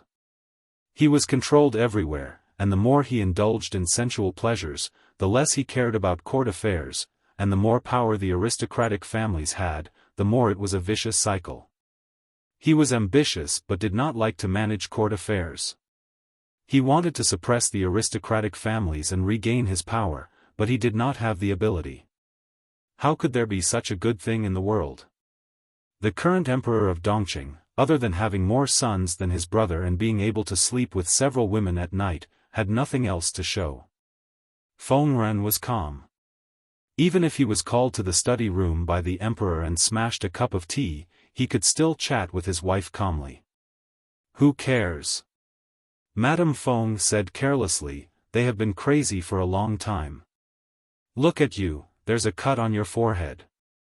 Put some ointment on it and don't eat much for a few days, in case there's a scar left after you recover. Other than the first emperor of Dongqing, who had some achievements and ambition, the others were useless and useless. If it was not for the fact that the Feng family needed people in the imperial court, she would not want her husband to be the head of the secretariat. It was said that the emperor was dead and the aristocratic families were made of iron. No matter how bad the Feng family was, it would not be that bad. It did not matter if the royal family wanted to die or not. Her husband had written 4 or 5 memorials to remind the emperor about the Tsang prefecture and Meng county. However, the emperor was busy with his new favorite. If it was not for important matters, he did not want to see Feng Ren at all. The memorials he wrote 2 years ago were still gathering dust. Why would he read the memorials Feng Ren wrote a few months ago? Now he was angry. What was the use? I am worried about Huayu. He is now with the 4th prince. I don't know if he will run into mobs on the way. The children will have their own fortune. Don't you always say that? Why are you so worried when Erlang has only been away for a few months? Madame Feng put the embroidery cloth beside her and took out a sealed letter from the table. Huayu, you care too little about him. He took the letter and saw that it was written by Lu Shi. Feng Ren said. He only found out about Feng Jin's situation a few years ago. At that time, Feng Jin's character had already formed. He wanted to correct it but was afraid that it would backfire. He could only blame his wife for paying too much attention to the eldest son and loving the youngest son. They neglected the second son. Erlang is already at the age to start a family. Why are you more worried than me? What did Lu Feng write? Feng Ren read quickly. He lowered his eyebrows and smiled. Madam, you just laughed at me for being frivolous. Look at him. He is frivolous. He gave up his job as the county chief and came to be a matchmaker. Madame Feng did not avoid the topic. She picked up the letter and read it carefully. She had an idea. I have never heard of this lady from the Wei family. Feng Jin's brother had been engaged and it was his turn now. So Madame Feng had been looking for suitable ladies for the past 6 months. She was hesitating. I don't know what her temperament is, you can find out if you check. I am afraid that the lady that Lu Shi likes is not too bad. Feng Ren said, the Wei family in Hejian. Huayu can be a good match. If she has a good temperament and Huayu has no objection, she can be chosen. The Feng family was a big family. Feng Jin's brother was the eldest son of the legal wife. His wife would be the future wife of the family. Naturally, they had to carefully select her. Her family background, talent, and appearance must be good. But Feng Jin was the second son of the legal wife, so the requirements were not so strict. It was not that they did not treat Feng Jin well. They were afraid that sisters-in-law with similar status would easily have thoughts that they should not have, which would not be good for the family. Therefore, the status of Feng Jin's wife was not important. They valued her character, talent, and temperament more. If there was a shrewd and ambitious woman who instigated Feng Jin and his brother to fight for the family property, it would not work. Chapter 247. Lu Shi and Feng Ren were friends of gentlemen, and they had a good relationship in private. They usually talked about their literary ideals and political affairs. They rarely talked about their work. This kind of friendship and the way they got along with each other made Feng Ren feel relaxed. Naturally, their relationship was not bad. My husband always said that Lu County Chief was an idiot. I believe it now. Madame Feng put the letter away with a smile. Although it was an encrypted letter, there was nothing shameful in it. It was nothing more than talking about daily life, describing what had happened in the past few years, expressing his longing, and acting as a matchmaker. He talked about how he was about to leave for Shangjing and didn't have a place to stay. He asked Feng Ren to help him arrange a place so that he wouldn't have to sleep in the open. The content was humorous. It didn't sound like the tone of the famous Lu County Chief at all. It sounded more like a boy who hadn't grown up. He's even more idiotic. Feng Ren opened his mouth, but he suddenly thought of something and stopped. He said vaguely, "Anyway, you can't just judge a person by his appearance. He looks beautiful, but inside, he's a pervert." Feng Ren and his wife had been married for many years and their relationship was getting better and better. They talked for a while and got up to have dinner together. At the same time, the news that Feng Ren, the head of the secretariat, was reprimanded by the emperor and even smashed a teacup had spread to all the families in Shangjing. Those with ordinary family backgrounds felt insecure. Those with great power in the court just looked on coldly. They all thought that Feng Ren would be angry and stay at home for a few days after being wronged. They didn't know that he still did what he was supposed to do the next day. Except for the mark on his forehead, there was no difference. Some old officials who were clear-minded couldn't help but sigh when they saw it. The emperor had completely offended Feng Ren. So what if he was the head of the secretariat? There were countless high-ranking officials in the Feng family. Would they care about the position of the head of the secretariat? It seemed to be an important position, but in fact, the emperor was always afraid of Feng Ren and the Feng family. Under such circumstances, how could they expect the Feng family to serve the country wholeheartedly? Feng Ren didn't get angry, not because he had a good temper, but because it wasn't worth getting angry. Due to the civil unrest in Meng County of Tsang Prefecture, the surrounding counties were affected as well. The people were wailing in pain and suffering. Along the way, people in ragged clothes could be seen everywhere. Many of the refugees from Meng County had fled to other counties with their children, creating a huge security and public order problem for the local area. The roving bandits took the opportunity to wreak havoc, burning, killing, and looting. In such a big environment, Hejian County seemed to be exceptionally peaceful. Most of the bandits had been cleaned up by Jiang Pengji. She selected some of them and incorporated them. Not only did they not become a hidden danger, but they contributed to the peace around Hejian County. While other places were immersed in dark clouds, this place seemed peaceful. The purchase restriction in the grain store was carried out smoothly. The other gentry families in Hejian County didn't dare to vent their anger when they saw that the leader was from the Lu family. What was more surprising was that the grain store of the Wei family also took the initiative to adjust the policy and limited the people's purchase at a low price. At least they know how to return the favor. Lu Shi smiled faintly when he heard the news. Jiang Pengji rolled her eyes and asked, did father really step forward to be a matchmaker for Jing, and Huayu? Lu Shi snorted. What else? If they didn't have such a handsome son-in-law, how could the Wei family be so generous? When Jiang Pengji implemented the purchase restriction, although the Wei family didn't kick them when they were down, they were just watching from the sidelines. Now that Jiang Pengji had introduced the purchase restriction, no one would believe it if they didn't have a secret deal. If that's the case, I'm relieved. Huayu is a noble person. He will treat Jingxian well. Jiang Pengji didn't think too much about it. Wei Jingxian marrying Feng Jin was better than marrying Wu Majun, wasn't it? Other things aside, Feng Jin's character was still trustworthy. Lu Shi secretly shook his head.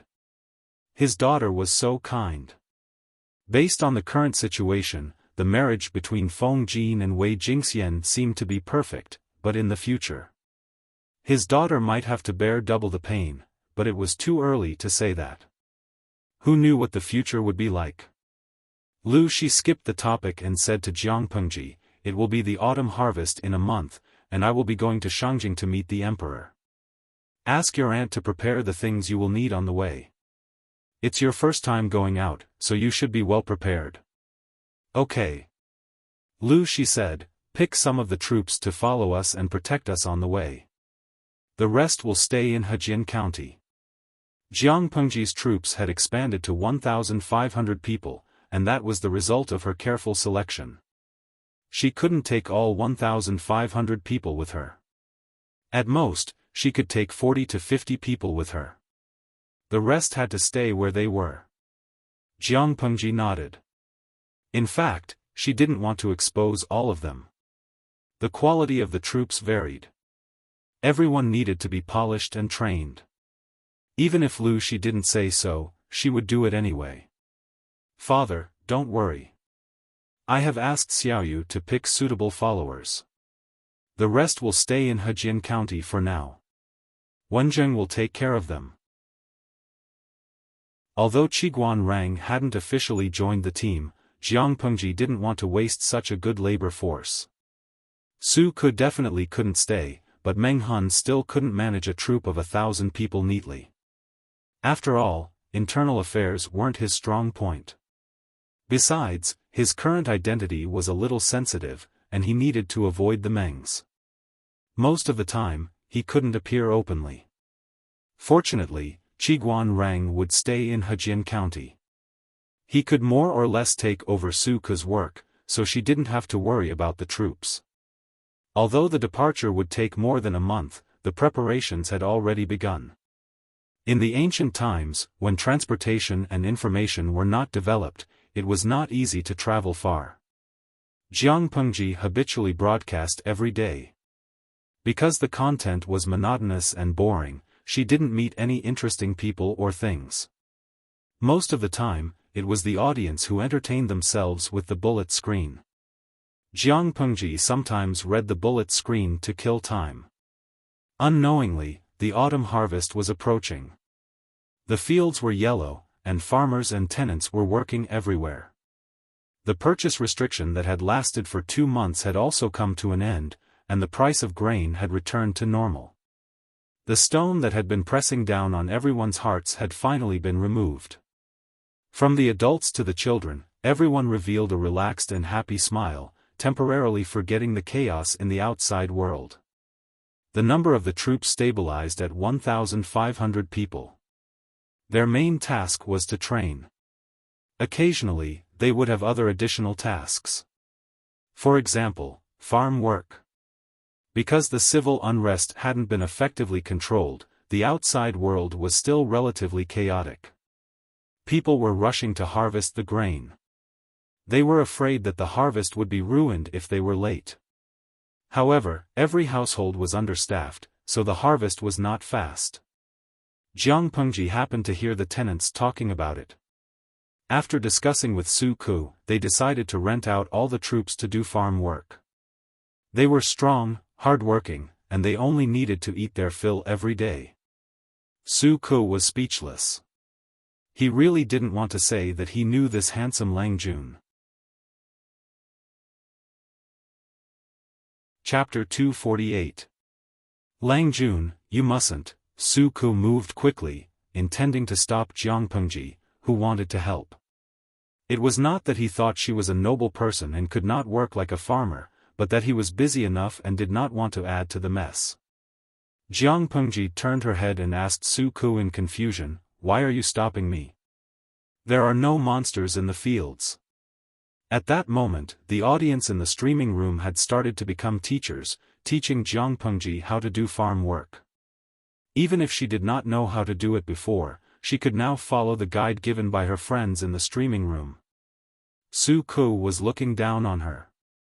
Su Ku was speechless. After a while, he said, "Lang Jun, you are a noble person. How can you work like a peasant?" Jiang Pengji tilted her head and looked at him with a faint look in her eyes. "Speak like a human." Su Ku's face turned green. After a while, he said, "We are busy with the autumn harvest. Lang Jun, don't add to the mess." Jiang Pengji was speechless. She did not want to look at the ha on the streaming screen. In the past, it was always Su Ku who felt sorry for him. This time, it was her turn to feel sorry for him. "Lo Siji Lianmeng, light a candle for this honest boy." He actually said that. "Zwisen Beishijing, I was drinking and almost choked." Su Ku was looking for trouble. Even if he thought that, he could not say it out loud. I think the streamer's expression is about to change. "Hey, young man, you have to be careful. He is going to make things difficult for you." Mo Wu Huashi, #propping chin. Su Ku is not following the routine. According to the usual routine, he should be secretly moved. After all, the streamer was willing to put down her pride and work in the fields. It was a necessary quality for a wise ruler, but he actually despised the streamer. Yun Qimao, do any of you remember the streamer's background? Speaking of which, did she still see crops in her era? I really wonder if the streamer knew which were grains and which were straws. Jiang Pengji was shot in the knee. She had indeed never seen real crops. It was like the audience in the streaming room had never seen a pig run, but they had eaten pork. But they could not look down on her knowledge just because of that, okay? Host V, don't you have the bullet screen to guide us? Lo Siji Lianmeng, most of them are from Baidu. I don't know if they are useful. Jiang Pengji was speechless. Nai Bao Bao, actually, I'm curious. Agriculture still existed in the host's era, right? Fully automatic machines are used for harvesting? Jiang Pengji stared at Su Ku silently, but he didn't budge. She squatted on the ridge of the field and looked at the farmers who were working. It looked like he was defeated, but he was actually chatting with the audience in the live broadcast room. Host V, do you know what it means to be a farmer in my time? 2 words, rich. The viewers in the live stream room expressed their shock and sent a series of exclamation marks. How much money can you make from farming? Jiang Pengji thought about it and used a very vivid metaphor to give them a general idea. Host V, all of you have seen the great universal geographical map of Dongqing, right? You know the approximate size of this country. The audience in the live streaming room expressed that they knew about it. After all, the great geographical map of Dongqing was hanging in her study room. It was hard not to see it. In terms of land area, it was about 1/6 of their era's Hua nation, and slightly larger. This was the result of a data guru in the live broadcast room after combining the various data provided by the host. And then? Host V, it looks like a large land area, but it's about the size of a small or medium-sized farm. In other words, the land area of the Emperor of Dongqing is less than that of a small or medium-sized farm owner in her time. The audience in the live streaming room, Lao Siji Lianmeng, I may have drunk fake wine and watched fake live streams. I suddenly can't look at the term farm owner. Xiao Gui, can't look at it directly +1. I suddenly feel that my family's rural household is suddenly much more lofty. Moonlight treasure box, can't look at it directly +2. The urban household is trembling. A farm that was 1/6 of the land area of Hua Nation was completely unimaginable. However, would a farm owner be able to manage such a large farm? He should be able to, right? But they couldn't imagine what it would be like. Lo Cg Lianmeng, wait a minute. I seem to have analyzed a very scary fact. If there were such large farms in the host's time, obviously the Earth could no longer meet the needs of the farm owners. Would there be the existence of agricultural planets? In other words, the host's time was already interstellar. Just like what many interstellar novels imagined, there were many planets in the universe that were suitable for the survival of living creatures. Some planets were specially divided for farming, which gave rise to such terrifying farm owners. The audience in the live streaming room were all excited after being reminded by him. Jiang Pengji didn't know what they were excited about. She quietly looked at the 2 or 3 tenant farmers who were working together on a piece of land. The audience in the live streaming room couldn't imagine how the farm owners in her time managed such a large farm as Dongqing because they had never seen it with their own eyes. Jiang Pengji hadn't seen the autumn harvest with her own eyes, so she couldn't imagine how the farmers harvested the grain. Su Ke saw that Jiang Pengji was so quiet and he felt anxious. He changed his words and said, "If you're really curious, you should get a tenant farmer who is familiar with the field to guide you. The grain seems to be nothing, but if it's harvested improperly, it can easily cause lumbar muscle strain and scratches on the hands and feet." Jiang Pengji tilted her head and looked at him. "Then go find a tenant farmer." The audience in the live streaming room could only copy and paste on Baidu. They were no better than her. Su Ke had no choice but to get up and find an experienced tenant farmer. He hoped that his Lang Jun would know the difficulty and stop tormenting herself. "Why don't you use tools?" Jiang Pengji's understanding of the ancient times was limited. Even if she came to this era and searched for information from books and the outside world, she still needed to see many things with her own eyes. She didn't have the actual objects in her mind, so she couldn't imagine it. The old tenant farmer was in fear and trepidation.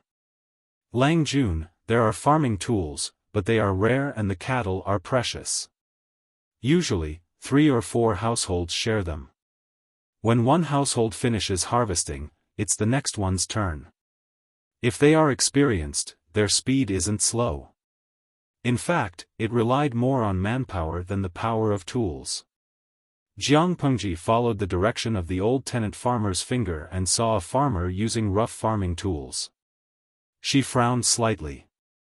She couldn't imagine using manpower to harvest the grain.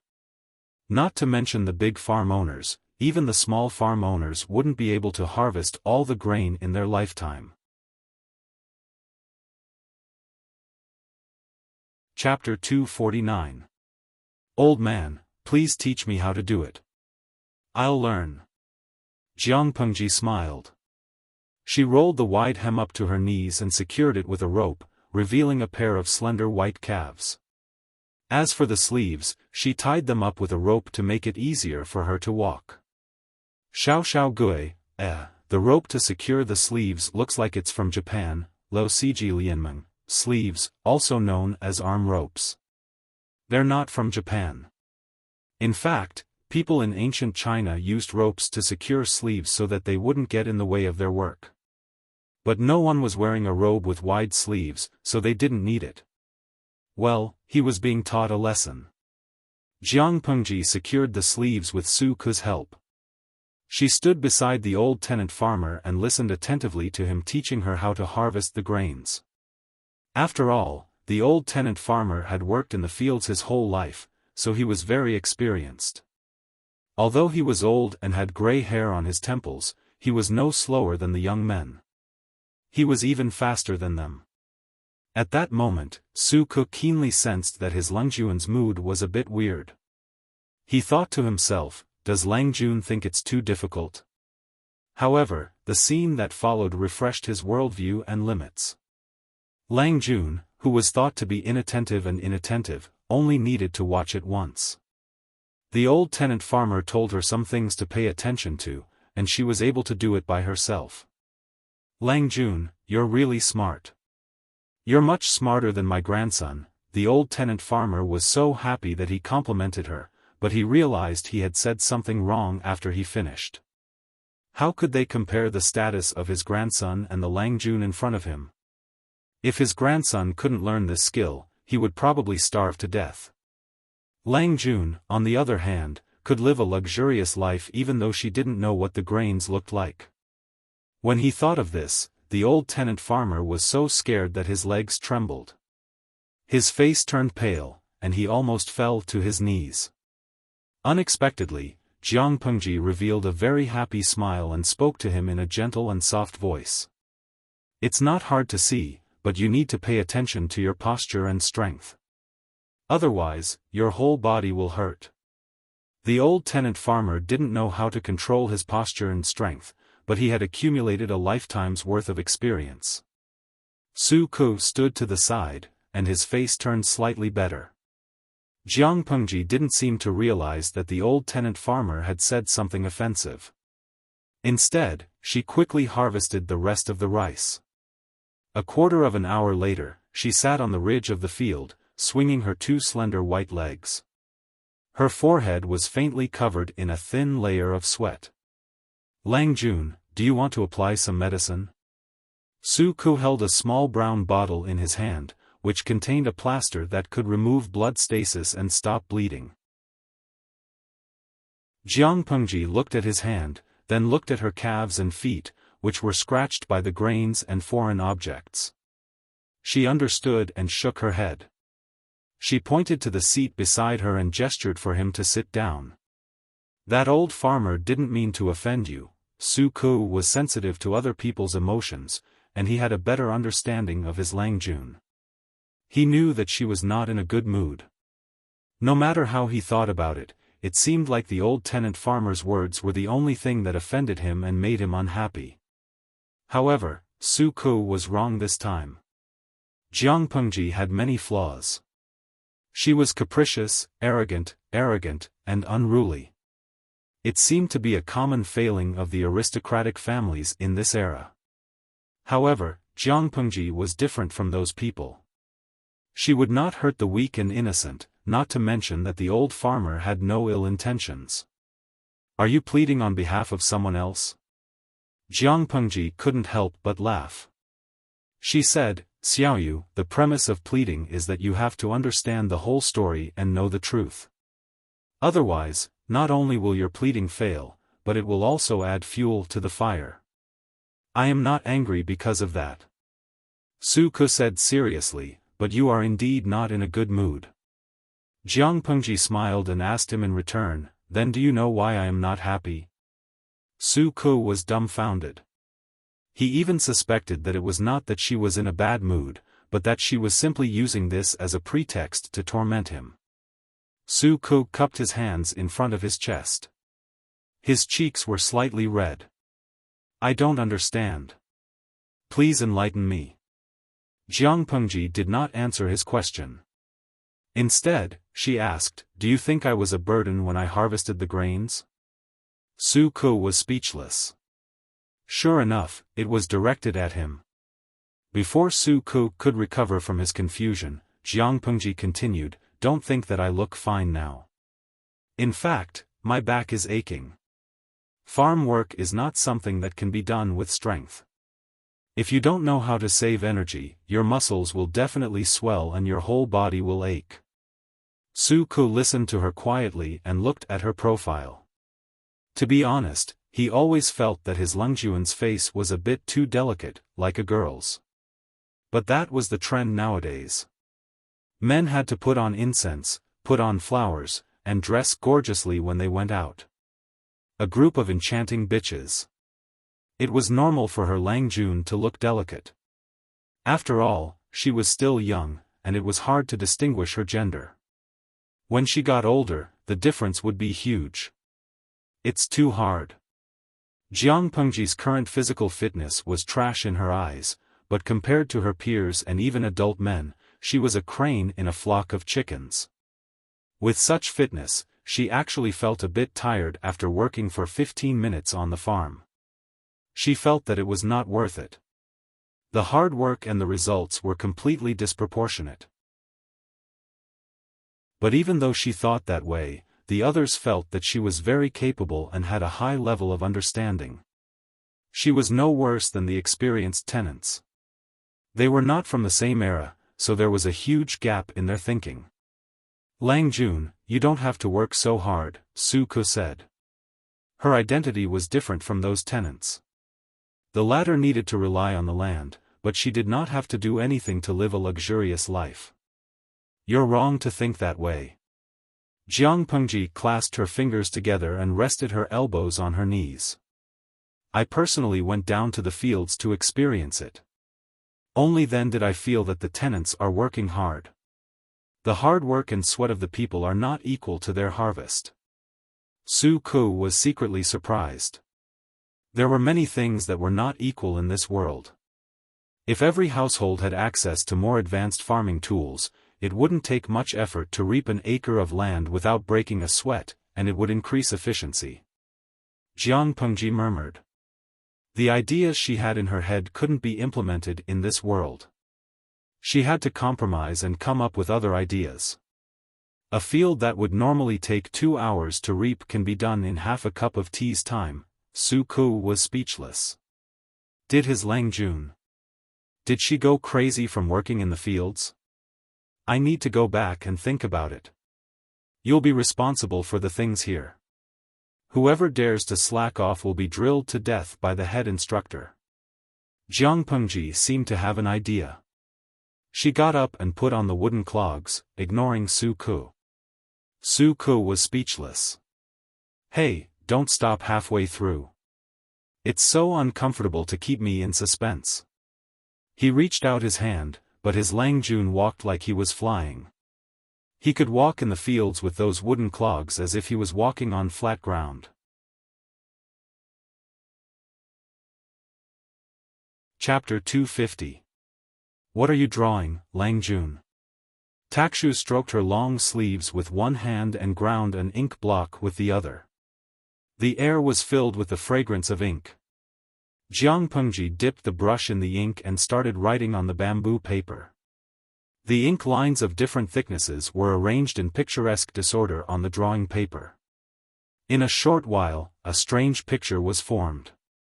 However, no matter how Takshu looked at it, she could not tell what it was. Something useful. Jiang Pengji drew a book from the shelf halfway through. She opened it and read it carefully.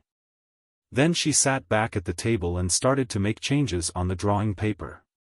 If it's feasible, it might be of great use. Jiang Pengji wanted to improve the farming tools and use external help to improve work efficiency and save manpower. If she was asked to toss about problems such as mechanical design or aircraft carrier energy core, her academic level would definitely not be able to handle it. However, if it was just designing simple wooden machinery, the difficulty would be greatly reduced. Not to mention, the audience in the live broadcast room could also provide her with friendly reference materials. Therefore, it was not difficult for her to improve the farming tools.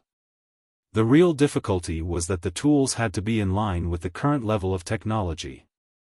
She also had to manufacture the tools that she designed. At the same time, she had to consider the cost and maintenance issues. At least, the time and manpower needed to manufacture the tools could not be more than the resources that could be saved by using the tools. Jiang Pengji continued to paint while Takshu stared at her with a confused face. As Lu Shi's personal maid, she had read some books. She was good at writing, but that was all. Nowadays, paintings were more about the artistic conception than the real scene. It was abstract and had meaning. Takshu naturally did not understand three-dimensional paintings. She guessed that no one could understand what she was drawing except for Jiang Pengji and the audience in the streaming room. Lang Jun, it must be very important.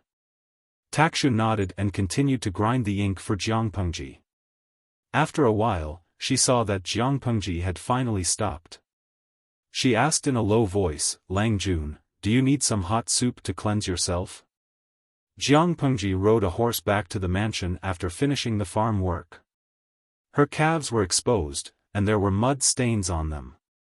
Her sleeves were stained, and she was sweating. If the gatekeeper did not recognize her face, he would not have let her in. Just based on her previous appearance, people would believe it if they said that she was a tenant farmer of some family. Yes, go and prepare a set of clean clothes. If you didn't mention it, I wouldn't have realized it. I do feel a little uncomfortable. Jiang Pengji was not a clean freak.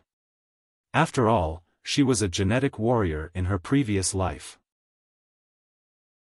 When she carried out missions assigned by her superiors, what kind of harsh environment had she not encountered?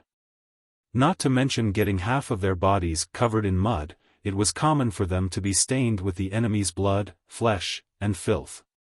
But now that the conditions allowed it, she didn't like to mistreat herself. Jiang Pengji temporarily turned off the live stream and took a shower. She wore a green Confucian robe and sat in front of the table. Her long hair was still damp. Turning on the live broadcast again, her gaze fell on the drawing paper on the desk. Her brows furrowed imperceptibly before relaxing. Why haven't I seen Xiaofan recently? Jiang Pengji dried her wet hair with a towel in one hand and continued to make changes on the drawing paper with the other. Takshu continued to grind and said, Xiaofan has been keeping watch at night recently. Lang Jun sleeps early, so he naturally did not see her. Why do you want to see her? Oh, Jiang Pengji said, I just remembered something. Didn't I decide to go to Shangjing with my father? Both of you plan to bring only one of them. It's a long journey, and little girls can't take it. So I want to ask if you are willing to follow me. Takshu giggled. Lang Jun, you've forgotten about yourself. You've suffered, let alone me and Xiaofan. Since I'm Lang Jun's maid, I'll follow you wherever you go. There's no reason for me to be unwilling to go. Xiaofan would say the same thing if you asked her. But why do you want me and Xiaofan to stay at home? Jiang Pengji shook her head and answered directly, I'm going to study, not to seek pleasure.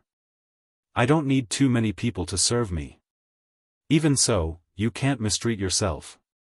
Takshu looked at her with hope. I want to follow you. Jiang Pengji did not agree immediately. She only said that she would ask for Xiaofan's opinion. Due to the elimination of some stubborn and cruel bandits, the autumn harvest in Hejian County was relatively peaceful. Plus, there was a small bumper harvest, so there was more or less some surplus grain. Jiang Pengji asked Su Ku to calculate the money earned from the few thousand dawn of grain and then purchase grain elsewhere at a lower price. Going back and forth, the original 5,000 dawn of grain could be multiplied. With the grain, Jiang Pengji, the poor person, had a slightly fuller purse. Su Ku was becoming more and more like a meticulous housekeeper. His abacus was crackling, and he could split a penny into two. There was still a lot of room for the grain they earned. He said that it was all because of his Lang Jun. Before leaving, Jiang Pengji climbed over the wall and left the manor. She climbed over Wei Yuan's wall again to look for Qiguan Rang. Qiguan Rang, who almost thought that it was a night attack, was speechless. He pulled his cloak together and took a drawing from Jiang Pengji. There was a drawing of a strange object on it. It's an improved farming tool. Jiang Pengji took a sip of tea. But I have too little experience. This kind of imaginary thing can't achieve the desired effect. I'm handing this over to you. I've also talked to the carpentry workshop in the Lu Manor. You can discuss with the carpentry workshop about how to make it into a usable object. Qiguan Rang listened to her in shock.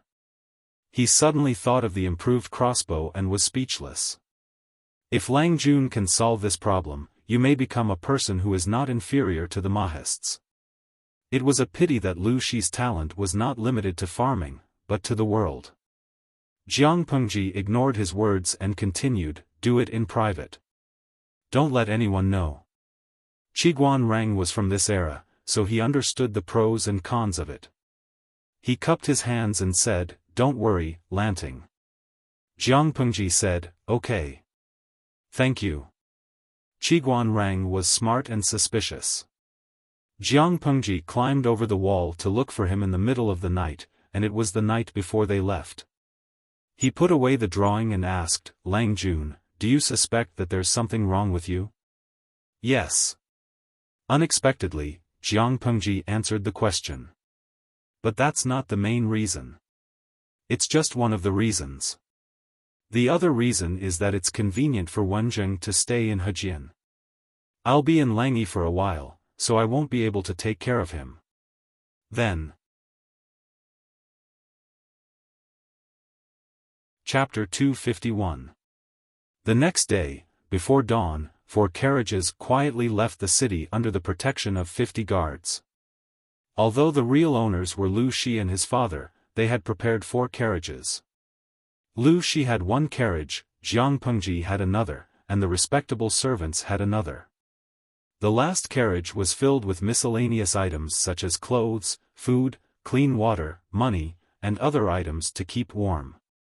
The parcels of the entourage and guards were also placed in that carriage. That was after several reductions.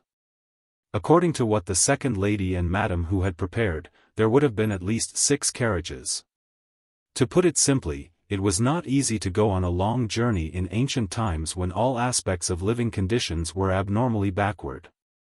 The viewers in the streaming room were shocked and learned something new. Jun Mui, when I watched TV series, I felt that the actors and actresses were all light and simple when they went out. They basically brought a servant girl and a manservant. So, those were fake TV series. The streamer's extravagance is the correct way to go out in ancient times? Jinghong Yulong, Tisk, it's really an entourage. It's so awesome.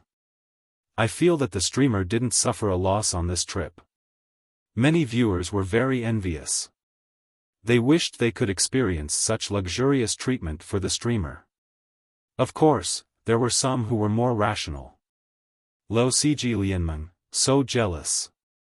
Can you believe the TV series? Do you know how undeveloped transportation was in ancient times? Not only transportation, but even the roads were the same. Things like courier stations could not be everywhere. It was common to not see a single living person for 3 to 5 days after a long journey. There were no villages and no shops. Without enough food and water, were they going to starve or die of thirst? Those who had the means to travel far would naturally consider all aspects and take into consideration any unexpected situations. Those who did not have the means could only carry a parcel and some dry food. Everything was light and simple. Not only was the speed slow, but they would also encounter all kinds of dangers along the way. The ancient world was not like the modern world that the audience was living in. There were many tall buildings in the modern world, which greatly reduced the living space of wild animals. Many people had eaten pork, but they had never seen a pig run. However, the ancient world was different. There were dangerous animals running around, and snakes often visited homes. Shaggy Gongji, no, did the person above eat dynamite today? I was just envious. Do you have to be so angry? The bullet screen in the streaming room was filled with the smell of gunpowder. Jiang Pengji did not care. She leaned half of her body on the table and rested. They hadn't left Hejian County yet, so the vibration of the carriage was still within an acceptable range. However, as it was approaching noon, the carriage jolted violently. The audience in the live stream room wondered if the carriage would break apart from the jolting. Jinghong Wandering Dragon, all of a sudden. I'm not envious anymore. I can endure it for a while, but after a while, my bones will be shattered. There were even some audience members who said that the camera was shaking so much that their eyes hurt and they felt a little nauseous. He's already on the main road? Jiang Pengji lifted her hand and lifted the curtain of the carriage. The scenery outside had already turned into a rustling autumn scene. Takshu did not sit in the third carriage. Instead, she followed Jiang Pengji. Judging from the time, we should have left the official road by now. Your servant has prepared a cushion so that you won't feel uncomfortable from the bumps. Why was the traffic in ancient times so blocked? Outdated transportation was one of the reasons. Another important reason was that the roads in this era were not good. Apart from the smoothness and spaciousness of the official road, there wasn't even a road anywhere else. The Lu Mansion's carriage had a more advanced shock absorption system, but it was still so bumpy, let alone an ordinary carriage. No need. I'm going out to ride for a while. Jiang Pengji's physical fitness was excellent, but such a bumpy carriage was too much for her, let alone the frail ancient people. Lu Shi was speechless when he saw Jiang Pengji riding on a tall horse. Naughty girl, be careful on the horse, he reminded her. Riding in a carriage was actually more uncomfortable than riding a horse. He thought that his daughter had gotten off because she couldn't stand the bumps. Okay. Jiang Pengji rode the horse and followed the carriages leisurely. The sun gradually rose in the sky and shone on her body, making her feel warm. It was not convenient to travel in ancient times. Fortunately, Lu Shi was experienced and had prepared everything he could. Lu Shi lifted the curtain of the carriage and said to Jiang Pengji, "Let's stop and rest for a while. Eat something." Okay. Jiang Pengji responded and informed the carriages to rest in place. Everyone had something to eat before they continued their journey. "Xiaoyu, look at your face. Are you sick?" When Su Ku got off the carriage, his pale face caught her attention. Look at his lips, they've turned deathly pale. At this moment, Su Ku felt that his whole body was about to fall apart. His legs gave way and he almost knelt on the ground. In such a difficult situation, his Langjuan's teasing laughter rang in his ears, making him feel even more hopeless. It took him a long time to straighten his back. Su Ku managed to maintain his elegance and smiled at Jiang Pengji. But the smile was very forced. Set up a campfire over there and boil some water to cook jerky. You can drink some later. If the carriage is too bumpy, you can ride a horse. Jiang Pengji was not worried that Su Ku did not know how to ride a horse. The 6 arts of gentlemen were skills that all students in that era had to master. Su Ku cupped his hands and thanked her. "Thank you, Lang Jun. What are you thanking me for?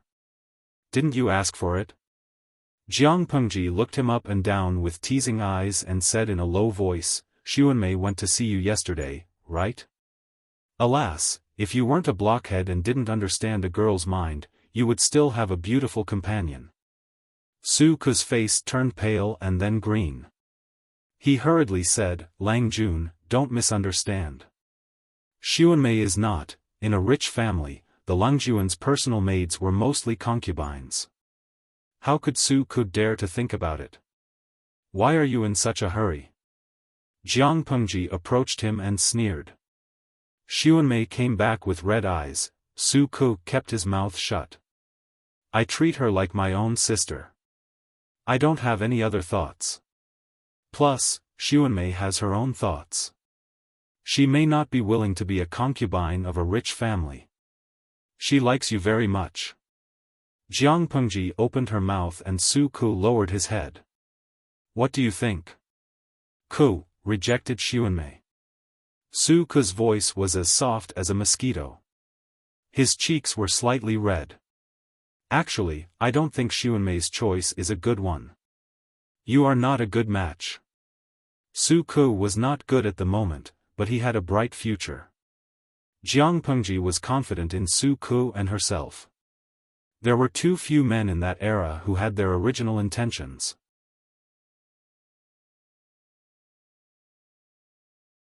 Chapter 252.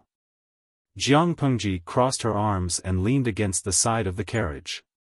Su Ku felt more and more uncomfortable. He didn't even know where to put his hands. "But that girl is quite silly and stubborn. You should know why she chose to stay in Hejian County, right? Su Ke didn't say anything. He didn't know how to respond. He didn't know at first, but since his Lang Jun said so, he naturally understood. She stayed in Hejian County to take care of his aunt. Xuanmei's character was like her name. She was gentle and very kind. It seems that you understand. Jiang Pengji patted his shoulder and whispered with a smile, if you like Xuanmei, remember to come to me and ask for her hand in marriage. If you don't like her, you should make up your mind as soon as possible. Don't waste her time. Su Ke smiled helplessly. His Langjuan's temperament was too unexpected. The audience in the streaming room witnessed the whole conversation. Many people who liked the master-servant couple expressed their heartache. Streamer, you are not a qualified woman from another world. Do you understand? Also, when did Xuanmei and Su Ke hook up? I understand. Su Ke cupped his hands in front of his chest and kept his head down. Only his exposed ears were slightly red. After a short rest and a full meal, they continued their journey. The surrounding environment became more dangerous after leaving Hejian County. Not only did they have to face man-made harm, but they also had to guard against natural disasters. The distance between each relay station wasn't fixed. Sometimes, it would only take half a day to travel from one relay station to the next, while other times, it would take 3 to 4 days. Fortunately, the carriages were equipped with enough rice and water, so the 50 people in the caravan didn't have to worry too much. The journey was very boring. After 5 or 6 days, even the weak Su Ke gradually got used to the bumpy carriage. Although he was still pale, he was much better than before. In comparison, his ability to adapt was not as good as Takshu, a girl from the inner yard. Under such circumstances, the content of the live stream in the streaming room for the past few days was naturally boring. Having seen the scene of traveling in ancient times with their own eyes, they did not envy Jiang Pengji for being able to travel so majestically and ostentatiously.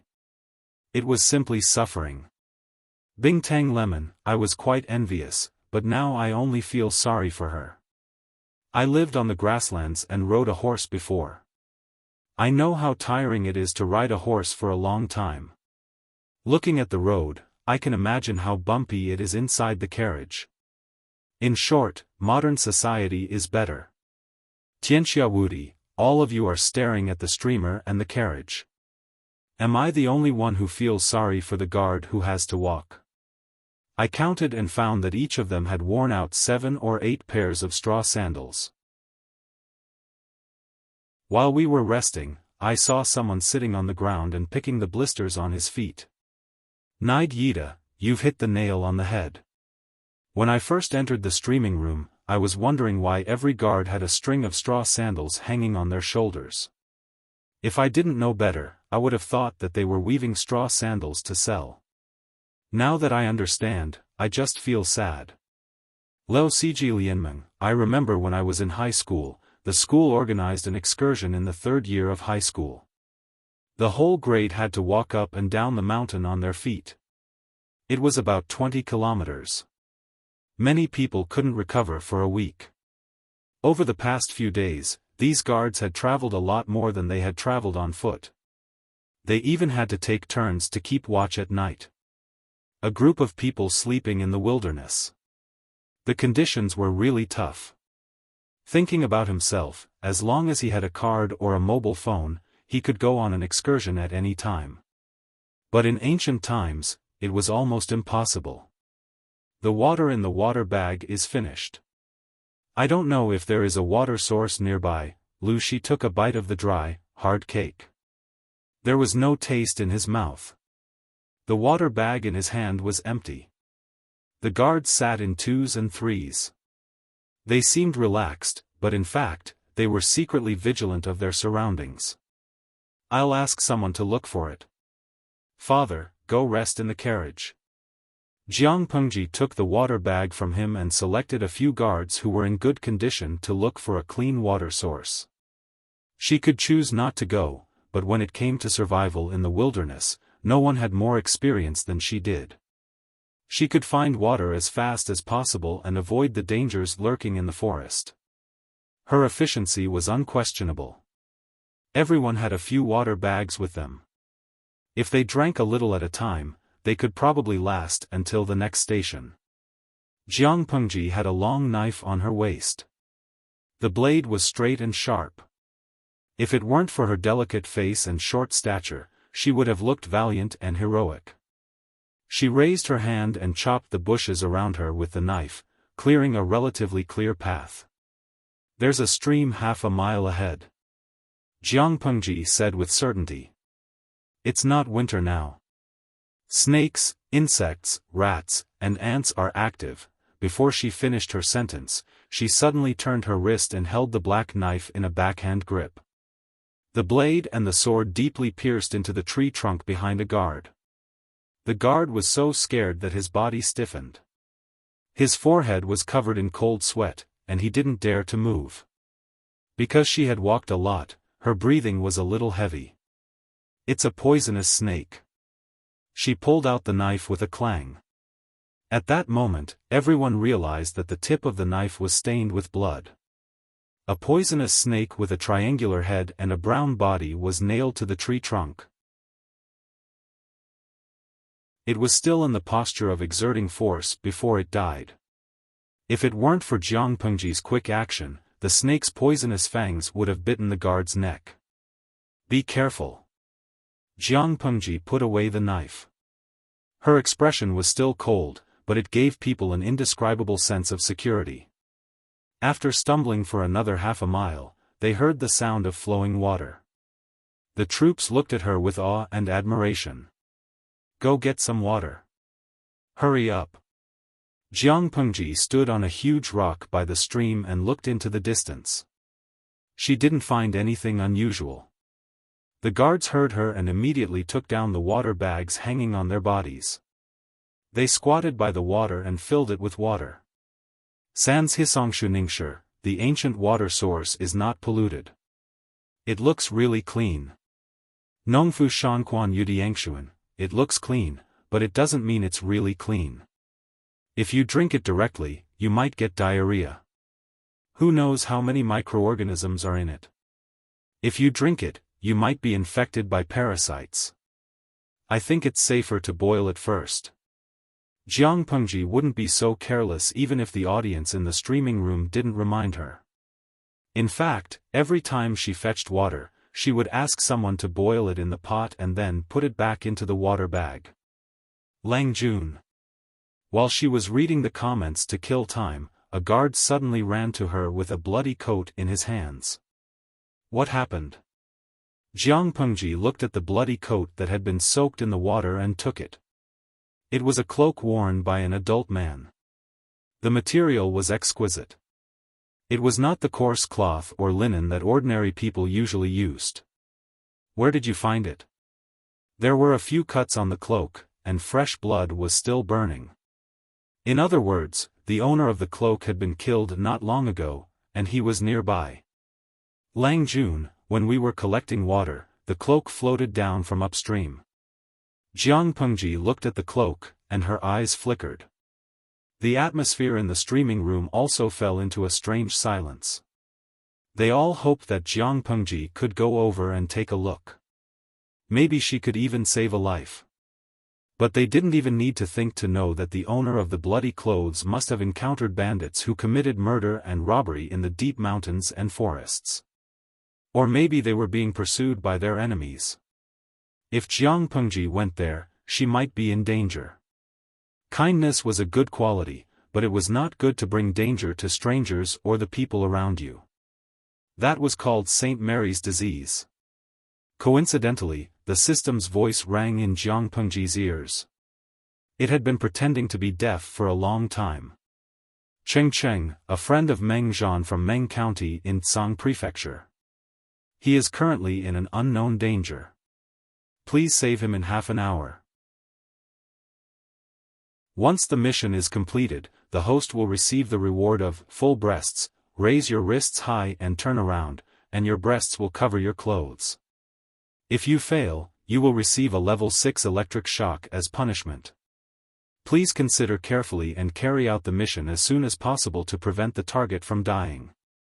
It was another real-time triggered mission. Hehe, this time it was a level 6 electric shock. Jiang Pengji was speechless. System, you've been obedient for months. Why did you suddenly appear out of nowhere and cause trouble? What did a human do? Lang Jun, do you want me to go and take a look?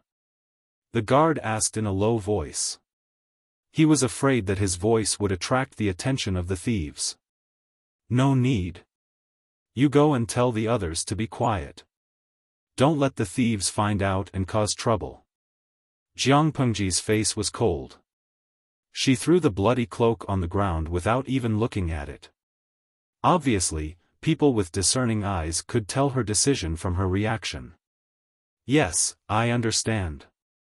As the saying went, it was better to avoid trouble. There were only a few people who would stand up for injustice. As the guards who were responsible for Langjuan's safety, they didn't want any unnecessary trouble to happen. Some of the viewers in the streaming room were very anxious. They typed and scolded Jiang Pengji for being cold-blooded and heartless. Some of them could understand it rationally, but they were disappointed emotionally. They wanted to see a streamer who was righteous, not selfish and cold-blooded. At that moment, the system's voice came out. The system gritted its teeth. Don't tell me you want to refuse again. Host, if you don't listen to me, you will definitely regret it. Jiang Pengji sneered secretly. I won't do the mission. What can you do to me? The system said, level 6 electric shock punishment. Aren't you afraid of death? Will you let me die? Jiang Pengji asked secretly. The system choked and said angrily, you don't have to refuse the mission just to spite me. You're wrong. I won't save him just because he is Meng Zhan's best friend, Jiang Pengji replied coldly. The system, I quit. This host is too hard to deal with. I know she hates real-time missions, but does she have to go against me like this?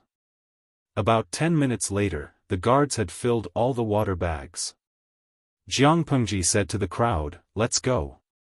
The system kept trying to stop her in her mind. Jiang Pengji, are you really not going to save him? The viewers in the streaming room are throwing rotten eggs at you. As a streamer, you should create a positive image. If you don't save him today, you will lose fans. Shut up. Jiang Pengji spat out coldly. Her expression was very cold. The system was furious, but it couldn't change Jiang Pengji's mind. It could only snort angrily. At that moment, the guards realized that Lang Jun was leading them to another path. Lang Jun. We're going the wrong way. Chapter 253. Jiang Pengji stopped in her tracks and suddenly tilted her head to look at him. She said, the path I say is the one. The guard was dumbfounded. He wondered if his Lang Jun had a bad sense of direction and was too shy to let others know about it. What are you waiting for? Follow me. Jiang Pengji snorted softly and looked askance at him. Her eyes were misty, and she looked strangely proud. Of course, these troops did not understand what it meant to be tsundere, but Jiang Pengji's awkward reaction did touch some people's cuteness. Yes. The guard responded in a loud voice and followed Jiang Pengji's footsteps closely. The audience in the live broadcast room suddenly reacted, and a guess spread in their hearts. Could it be that the host had changed his mind? Nongfu Shanquan Yudiangshuan, streamer, although it's a virtue to stand up for injustice, you should still act within your means. Compared to a complete stranger, I still think that the safety of the host is more important. Even if you don't do anything, you are not in the wrong. Bingtang Lemon, +1. Streamer, you don't have to change your behavior because of other people's opinions. You only have so few people with you. If you meet a group of bandits, not only will you not be able to save them, but you will also get yourself killed. That's not worth it. There was a cost involved in saving people. Jiang Pengji and her group had only come out to look for water. They did not bring any lethal weapons. There were not many of them and their weapons were not good. If the number of bandits far exceeded Jiang Pengji's, wouldn't it be like sending a lamb into a tiger's den? Yuyita, Tisk, there are so many people who are being held hostage by morality. If the host didn't save them, it meant that he wasn't kind and benevolent? If she was in danger because she tried to save someone, would you keyboard warriors climb through the screen to save her? Host, you must be careful. The viewers in the live stream were very conflicted, and their stance was not firm. Jiang Pengji clearly remembered that there was an ID who angrily scolded her for being cold-blooded. However, when she did something that seemed to be an omen of saving someone, the ID followed the crowd and angrily scolded those who were suspected of moral kidnapping, completely forgetting the contents of the bullet screen that he had previously posted. She sneered coldly in her heart. No matter how noisy the bullet screen was, she ignored it. Lo Siji Lianmeng, what are you arguing about? Is this the first time you've seen the host's personality of not getting up early without benefits? Compared to those fence-sitters, the truly loyal audience members were more rational and maintained their stance. They might not watch the live stream every day, but they could truly understand Jiang Pengji's character. Is she the kind of person who gets carried away by emotions and acts impulsively? Obviously, she wasn't. Although she didn't know why she changed her mind at the last minute, there was one thing she was sure of. Her reason for saving people had nothing to do with the comments of the audience. If Jiang Pengji was the kind of streamer who could be easily persuaded by the audience, she would not be worth the attention of so many die-hard viewers. According to Lao Siji Lianmeng's thoughts, perhaps the reason why she saved him was just because the benefits of saving people were far greater than just standing idly by. Yes, Jiang Pengji was that realistic. You guys keep up, I'll go first. Jiang Pengji nimbly shook off the guards behind her with a few leaps. She stepped on a few boulders beside the waterfall and leaped up. The guards were dumbfounded. Could this be the legendary, leaping onto roofs and vaulting over walls? One of them even wanted to imitate Jiang Pengji's movements, but as soon as his right foot stepped on the first boulder, he suddenly slipped and fell forward, causing him to fall hard. There was a tearing sound in his ears, and his clothes were torn. At that moment, the guards found that the boulders beside the waterfall had become wet and slippery because of the splashing water. They couldn't even stand steadily in straw sandals, let alone Jiang Pengji who was only wearing a pair of wooden clogs. So, how did Lang Jun get up? What are you waiting for? Hurry up and catch up. If anything happens to Lang Jun, you don't want to live anymore. At that moment, a guard's reprimand pulled them back from the shock. All of them used to be bandits, but after days of intense training and Su Ke's tireless brainwashing, they had already curbed their savagery. Not only were they loyal to Jiang Pengji, but they also behaved with a sense of righteousness that only a regular army could have. Their mental outlook was completely new. Jiang Pengji was good at martial arts, so she could easily climb up. They were a little stupid, but they could also find their own way. Am. You go first. Maybe you can survive by jumping into the pool. Listen to me. Go. There was a pool under the waterfall, and it wasn't very high. Am was a good swimmer, so she could survive by jumping into the pool.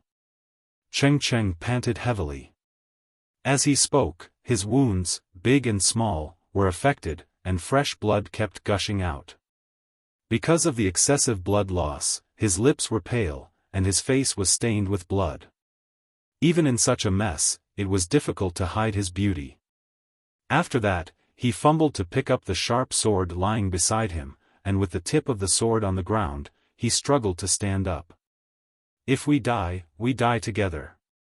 How can I let my husband face evil people alone?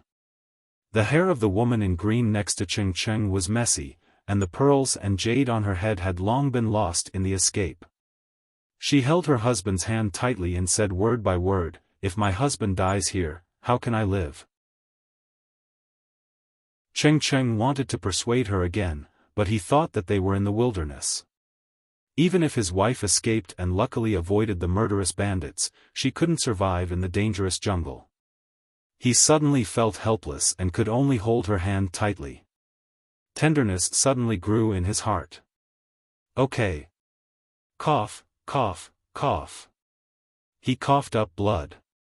"With such a wife, what more can I ask for?" Cheng Cheng took a deep breath, held her fingers tightly, and said reluctantly. "Don't be afraid, Ma Am." At that moment, a series of messy footsteps came from afar. Occasionally, it was mixed with angry curses. Cheng Cheng's heart skipped a beat after hearing it. Those powerful bandits had gotten rid of the guards and were chasing after them? Here they are. They escaped pretty fast. More than 40 bandits were all holding shiny knives. Their coarse hemp clothes were stained with blood, but very few of them were really injured. Just kill them. Cut off their heads and take them back.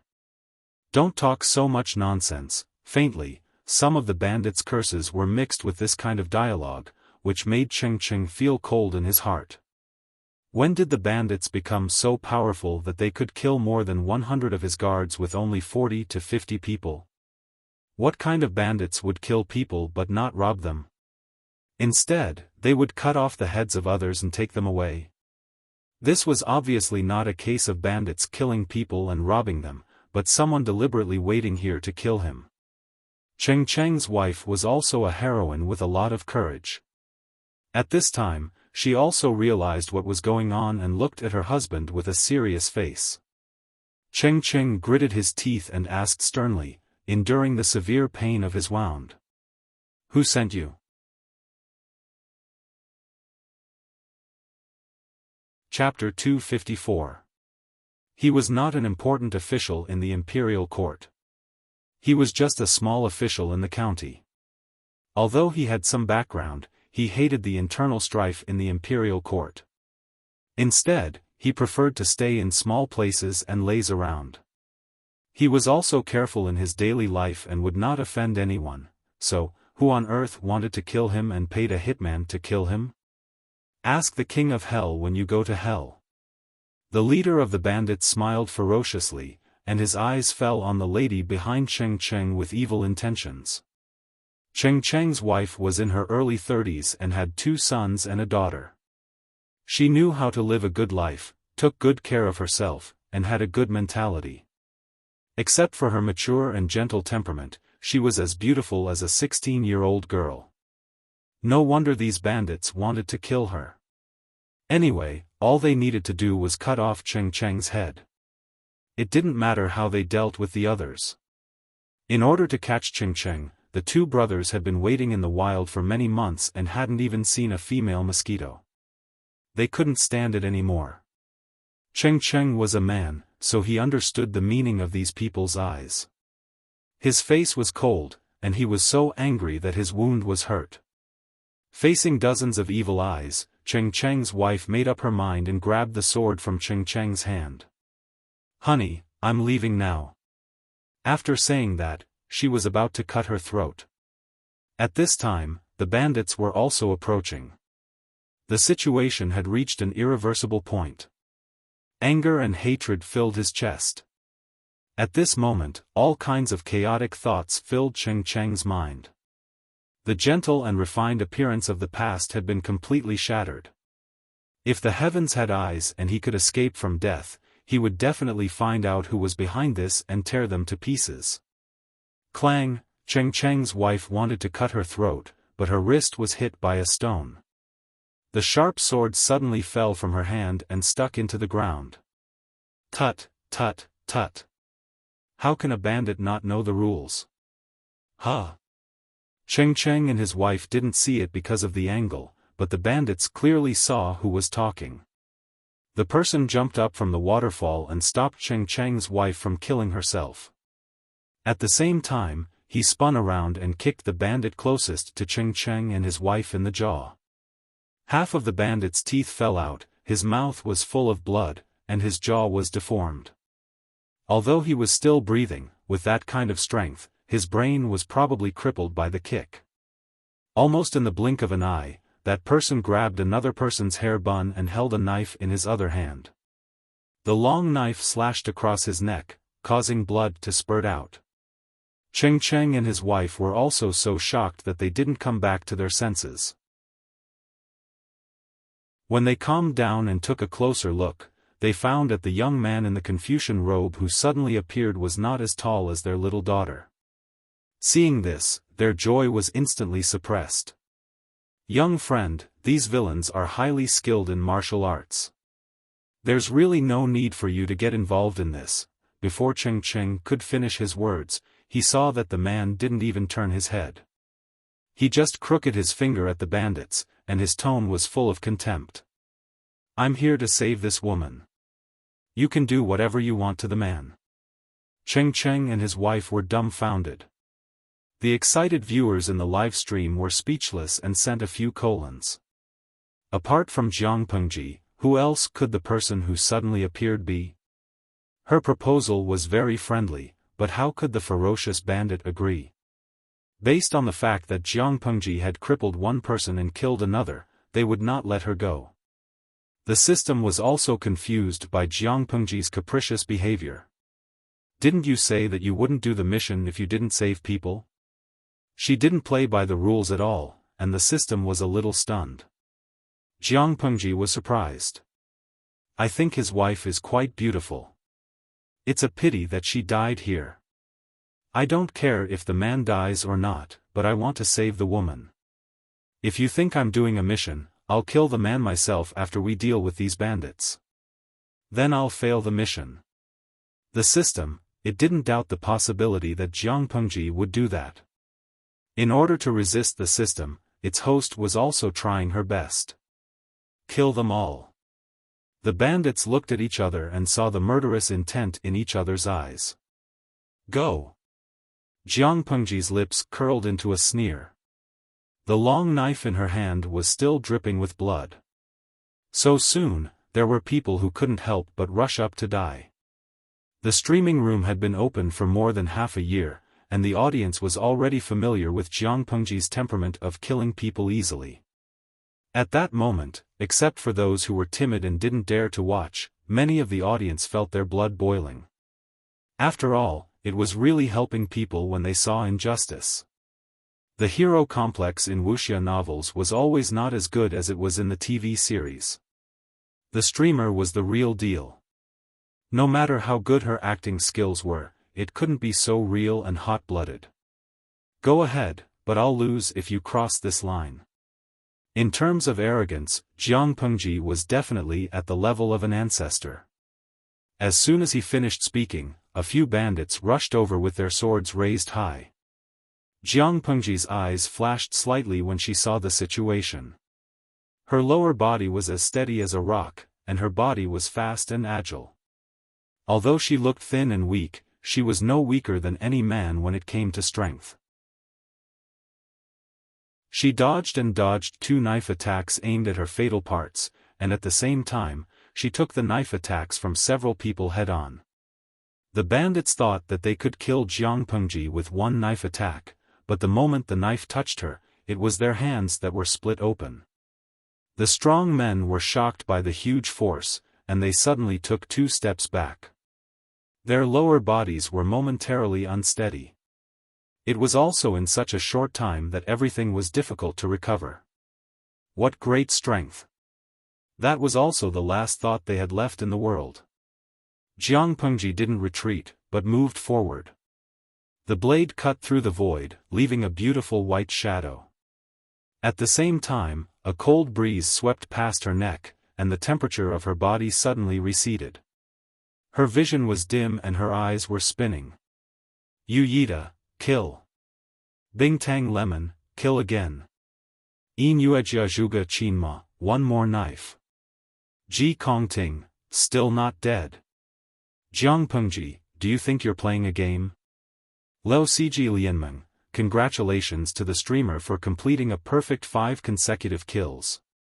After a while, Jiang Pengji had already seen through many problems, but there were still more questions left in her heart.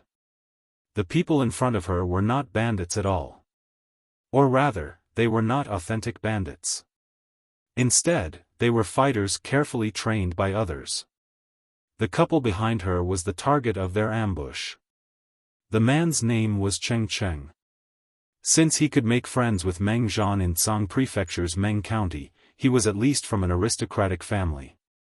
What made her wonder was what was so special about this man that the system was afraid of and even wanted to kill him. Yes, the system had an ulterior motive. Even though they had been together for more than half a year, Jiang Pengji still didn't trust the system at all.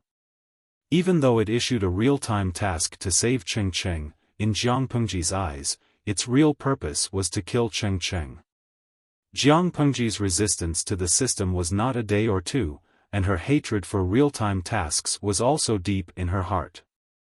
She boldly guessed that the system was persuading her to complete the task, but in fact, it was to provoke her and make her deliberately go against it. To that end, the system even took out the punishment of level 6 electric shock as reward bait.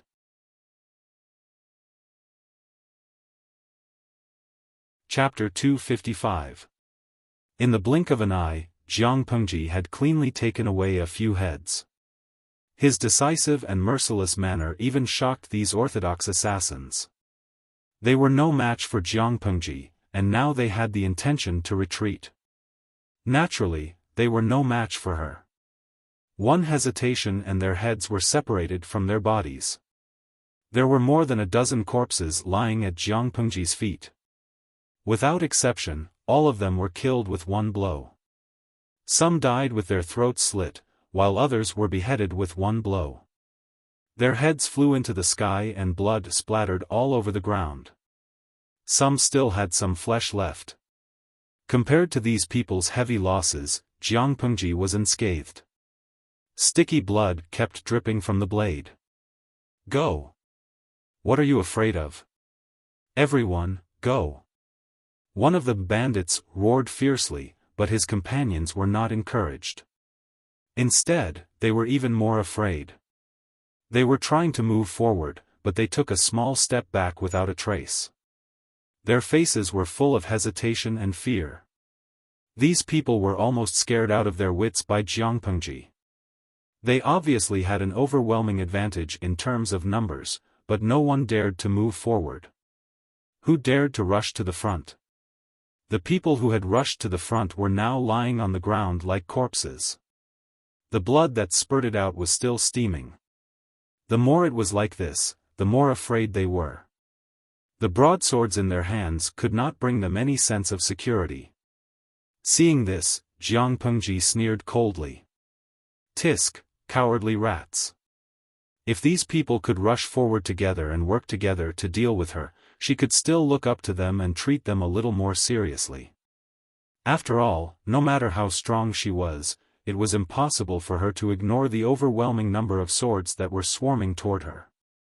However, they revealed their fear of death after only a dozen of their companions were killed. Then, they developed the thought of retreating in fear. Even if such people were armed with advanced laser weapons, they would still be useless. Jiang Pengji could kill them in minutes. They retreated, but Jiang Pengji would not.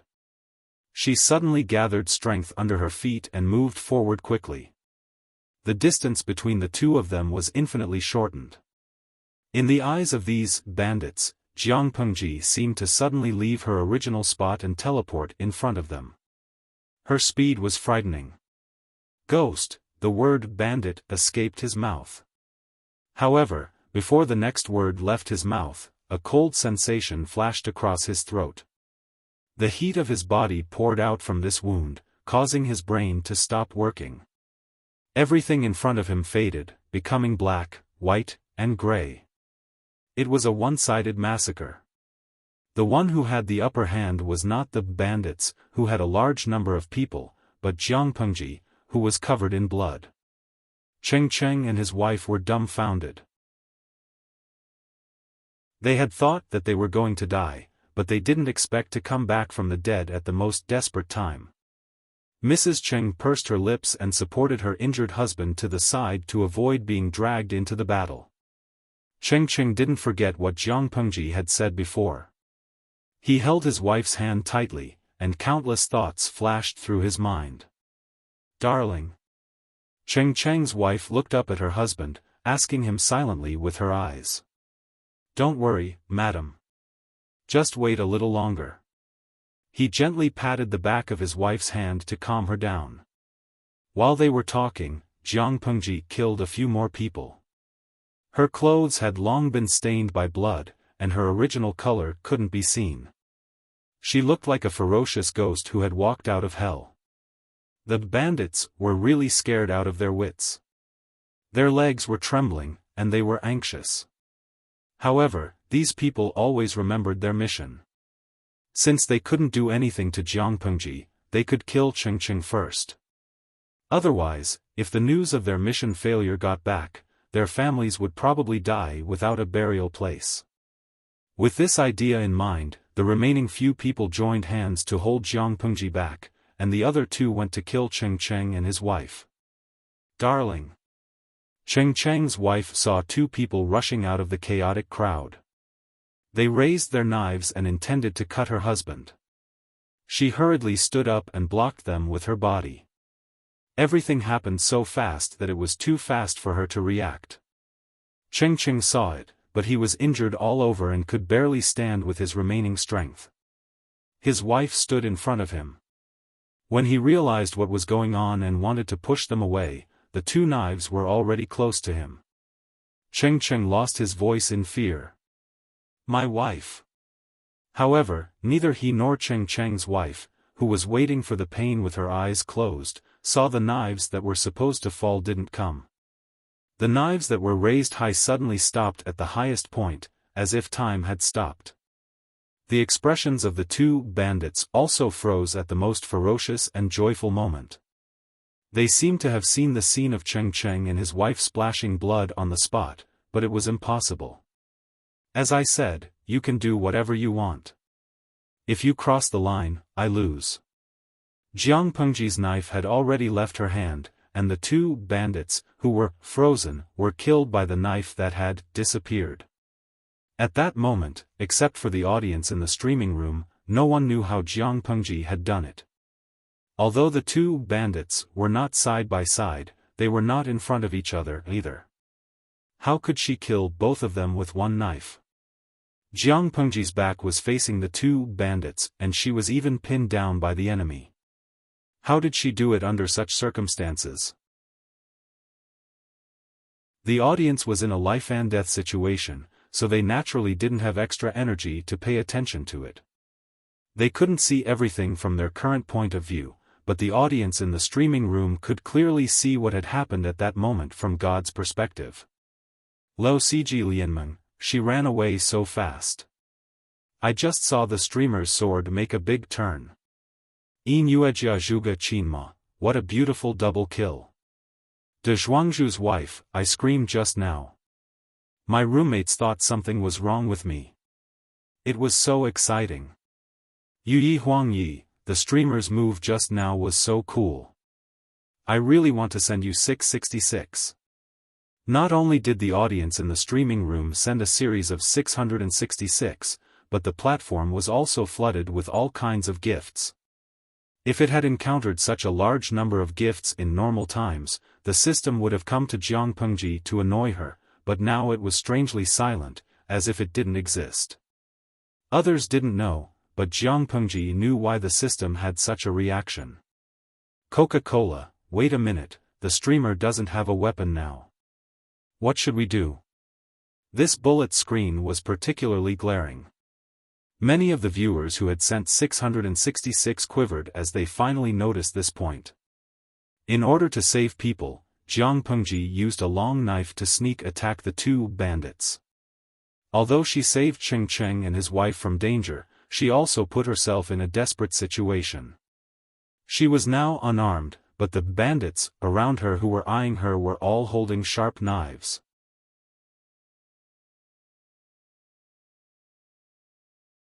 Chapter 256. He wasn't a reckless or stupid person. He knew that if he reminded Jiang Pengji to be careful, it would remind the other bandits and boost their confidence. The threat of the bandits was not on the same level as that of a killer with a knife and an unarmed young man. However, even without Cheng Cheng's reminder, the bandits reacted quickly. They were furious at first, then ecstatic. "Let's go. This guy has no weapon," one of the bandits shouted. Everyone's eyes lit up with ecstasy. It was a heaven-sent opportunity. The broadswords in their hands were thirsty for blood. Whether they were weak or not had a weapon in their hands had nothing to do with each other. If Jiang Pengji had a knife, she could at least give them a quick death and they wouldn't feel any pain or torture when they died. But if she didn't have a knife, it would be a torture. The crisp and muffled sounds of bones cracking rose one after another. Even if Cheng Cheng and his wife left the battlefield, they could still hear the sounds clearly. Not to mention the audience in the streaming room. The superb streaming equipment gave them the most authentic enjoyment. Every time a bandit's hand, finger, leg, or neck was easily broken by Jiang Pengji, they would involuntarily tremble violently, as if the pain had fallen on their bodies, causing them to be startled. Jiang Pengji didn't have a weapon in her hands, but it didn't mean that she had lost her ability to fight. On the contrary, hand-to-hand combat was her strength. As a genetic warrior, how could she not have gone through training in this area?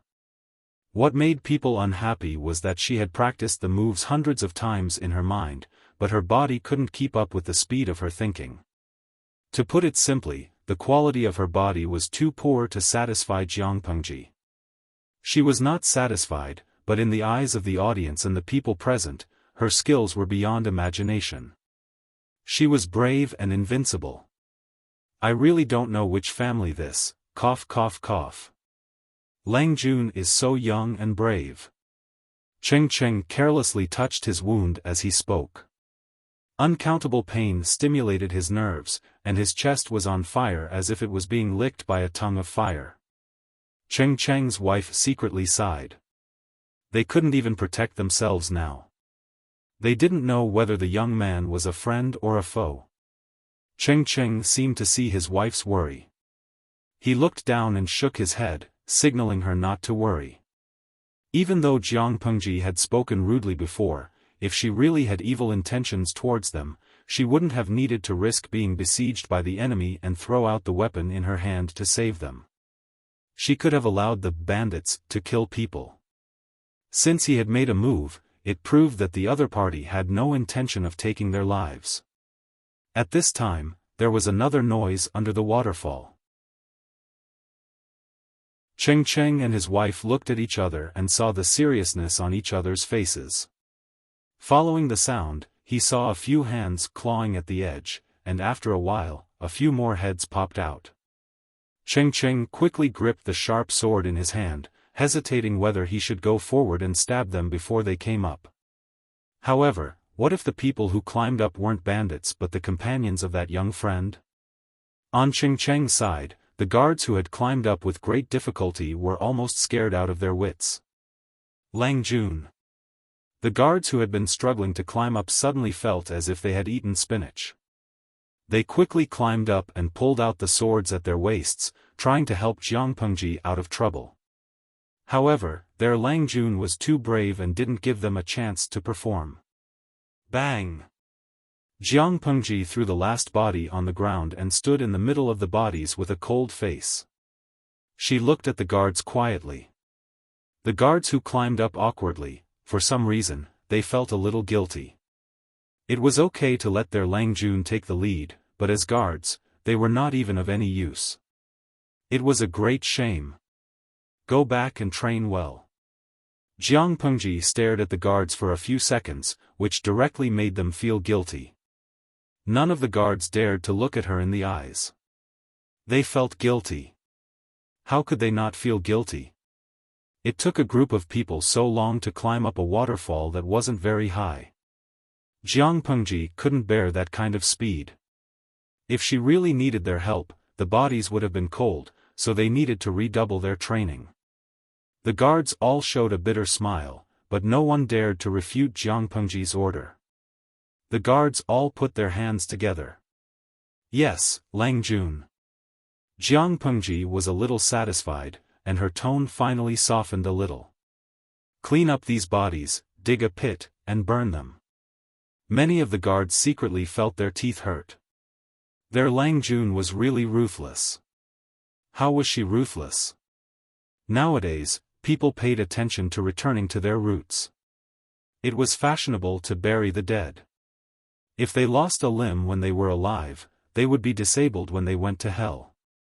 Not only would they be ashamed to meet their ancestors, but they would also be incomplete after reincarnation. Therefore, a full-body burial was very important. But Jiang Pengji's words determined the fate of these people after they died. They couldn't even go to hell after death. So, here was the problem: was it more miserable to leave their bodies in the wilderness and have them eaten by wild animals, or to die without a full body and be unable to go to hell? The guards dared not refute Jiang Pengji, so they could only silently listen to her orders. After that, Jiang Pengji finally had the time to pay attention to the Qingqing couple. The man was tall and slender. He had a light and gentle temperament. Not to mention his looks, he gave off the impression that he was easy to get along with. He was very approachable. Jiang Pengji analyzed him from head to toe without batting an eyelid. Her eyes darkened slightly. On the other side, Qingqing had a strange feeling in his heart. He had an inexplicable feeling. Jiang Pengji glanced at the woman next to Qingqing and then said to one of the guards, "Do you have medicine with you? Treat this gentleman's wound. It's not a fatal wound, but if it's not treated, it'll be dangerous if he bleeds too much." Yes. The guard naturally brought enough medicine with him. "Thank you." Qingqing's wife took the medicine and bowed to Jiang Pengji. Jiang Pengji didn't go over to ask for more information. Instead, she sat on the side, looking gloomy. Others thought she was in a daze, but in fact, Jiang Pengji was just looking at the reward given by the system. System: congratulations to the streamer for completing the real-time task, saving Qingqing.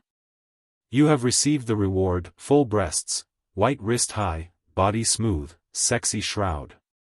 Please receive the reward at the receiving desk. System: are you not happy? She asked the system in her heart. The system sent her a series of ellipses. This time, I have completed the task you gave me perfectly. Jiang Pengji smiled, but the smile didn't reach her eyes. The system replied, "The host finally understands my painstaking efforts. I am very happy." However, after the reply, the system became silent again. It wasn't as noisy as it usually was. Obviously, it wasn't as happy as she expected. Jiang Pengji could even imagine it gritting its teeth in anger.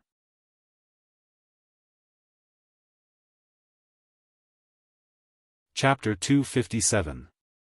Why was she angry? Maybe it was because Jiang Pengji didn't act according to the system's plan. It would be weird if she felt good. She couldn't help but laugh to herself.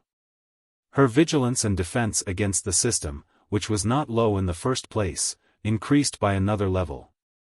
My instructor once told me that when you meet your enemy, the moment they want to kill you is the moment their weakness is the most obvious. Killing intent is also a kind of subjective emotion, and it often involuntarily reveals the most important motive. Jiang Pengji suddenly opened her mouth. The system couldn't stand it anymore. It sounded a little angry. "Host, what did you mean by that?" "What I mean is to tell you, if you want to scheme against me in the future, you better keep your fox tail," she said bluntly.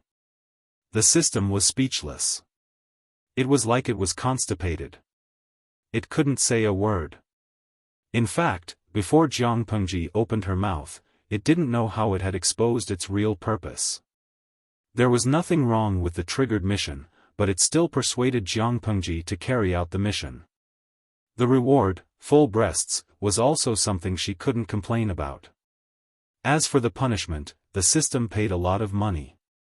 As long as she refused the mission, Jiang Pengji would be the winner in life. But she didn't play by the rules. The system didn't know where it was wrong until just now. It was calculating in its mind, but it forgot how smart its host was. It was only the description of the real-time triggered mission that made the host suspicious. Cheng Cheng, a friend of Meng Zhan from Meng County in Tsang Prefecture. He is in an unknown danger. Please save him in half an hour. The mission description didn't seem to be wrong, but it was a trap. Who was Cheng Cheng? It described him as a friend of Meng Zhan from Meng County in Tsang Prefecture. The title didn't seem to be wrong, but Jiang Pengji was suspicious because of it. Those who could be friends with Meng Zhan were at least from a noble family. They might even be an official. Therefore, under normal circumstances, the description should be some family or some official. But the description given by the system was, a friend of Meng Zhan from Meng County in Tsang Prefecture. Who was Cheng Cheng to Meng Zhan? Why did the system put him in front of himself? He thought about the grudge between Jiang Pengji and Meng Zhan. Under normal circumstances, she would be lucky if she didn't leave after reading the mission description. If she failed the mission, she would be punished with a level 6 electric shock. Her force fusion would increase by at least a dozen points. There were only benefits to rejecting the mission, and it was in line with Jiang Pengji's usual style. The second suspicious point was that the quest was only announced after blood robes appeared. According to Jiang Pengji's usual temperament, it was highly likely that she would help when she saw injustice. She was not afraid at all, but the system just had to issue a mission at this time. The mission content seemed to be to save people according to her wishes, but the effect was to dispel her thoughts. In that case, how could Jiang Pengji not be suspicious? The system, who understood everything, wanted to explode on the spot. This game can still be played? Its stomach was cramping and its head was hurting. It needed to calm down. After a long time, it consoled Jiang Pengji stiffly, even though it was useless. As the other half of the host, I can't possibly harm you. As for scheming against you, that's even more impossible. Jiang Pengji smiled and asked, System, when you said that, didn't you feel like you were lying? The system still wanted to explain, but she forcefully interrupted it and made it swallow its words. Forget it. I never wanted you to be loyal to me. No matter what your purpose is, it has nothing to do with me. However, I hope you can understand one thing. Jiang Pengji, I'm not someone that anyone can order around. I am not a tool that anyone can use to kill others. Even if it's you, the system. She clicked her tongue and did not hide her arrogance. She and the system had already shed all pretense of cordiality. It did not matter. The system sent a long string of ellipses. After spending half a year together, it more or less understood Jiang Pengji. Unnecessary explanations would only make her more disgusted and vigilant. So what if Jiang Pengji hated it? The relationship between the host and the system was simply that of a parasite and a parasite. Unless it left voluntarily, the other party could not do anything to it. Anyway, she had completed the mission. It had achieved half of its purpose. The system secretly held its breath and could only comfort itself. After this lesson, it would be fine to be more careful in the future. No matter how smart Jiang Pengji was, it was impossible for her to be flawless. One could only be a thief for 1,000 days. How could one guard against a thief for 1,000 days? Jiang Pengji said that being mentally retarded was a disease that could not be cured, just like the system. Her plan failed this time, but it still wanted to succeed next time. After the confrontation was over and the system dared not show itself, Jiang Pengji finally had the leisure to find out more about Cheng Cheng's background. He was the first person who was seen as a thorn in the system's side and wanted to use her to watch Cheng Cheng die. Coincidentally, Cheng Cheng had already treated his wound with the help of his wife. He tied a clean gauze and barely stopped the bleeding. With the help of Cheng Cheng's wife, he walked to Jiangpengji with weak steps and bowed deeply. I am Cheng Cheng, from the Cheng family of Langyi. Thank you for your help that my wife and I were able to successfully escape from this disaster. Cheng Cheng's face was still pale, but he slightly cleaned up his disheveled appearance. It was hard to hide his elegance. Jiangpengji hurriedly returned the greeting. Hearing his background, she could not help but ask, the Cheng family of Langyi? Those with the surname Cheng in Langyi had inextricably linked blood relations with the gentry of the Cheng family. Looking at the material of Cheng Cheng's clothes and his wife's attire, both of their families were quite well off. Yes, Cheng Cheng said. Jiangpengji asked, Sir, you are from a noble family. Why didn't you bring any guards when you went out? Instead, you were targeted by those vicious people and provoked a vendetta? Cheng Cheng looked doubtful. Not to mention Jiangpengji, even he did not know how he had provoked such a group of people. If it is not convenient for you, I will not ask more. Cheng Cheng hurriedly said, It is not like that. It is just that, even I have no clue about this matter. I think I have always been kind to people. Although I do not have many close friends, I have never been angry with others. I really do not know how I provoked others to kill me. This time when I went out with my wife, I knew that the outside world was turbulent, so I brought enough guards with me, but they all died in the hands of those vicious people. If it were not for Jiangpengji's coincidental arrival, Cheng Cheng and his wife would have died long ago. He was not afraid of death, but he did not like to die without knowing why.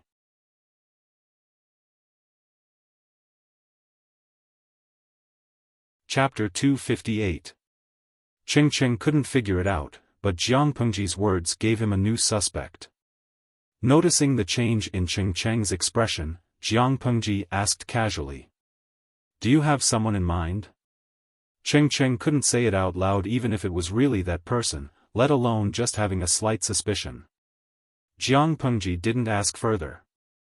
She glanced at Cheng Cheng's wife. The couple had been living a comfortable life. They had never been as embarrassed as they were that day. She asked a very practical question. I just heard from you that all the guards were killed by the villains. Now we're in the middle of nowhere, and we're still a few days away from the nearest courier station. What's your plan? Cheng Cheng was injured, and his wife didn't do any housework. They didn't know how to survive in the wild. Cheng Cheng looked embarrassed when Jiangpengji asked the question. Before he could say anything, Jiangpengji continued, If you don't mind and trust me, why don't I send you to the nearest station? You can settle down there and then contact your families. You are still in danger if you don't know the background of the thugs. Cheng Cheng thanked Jiangpengji for her kindness with shame.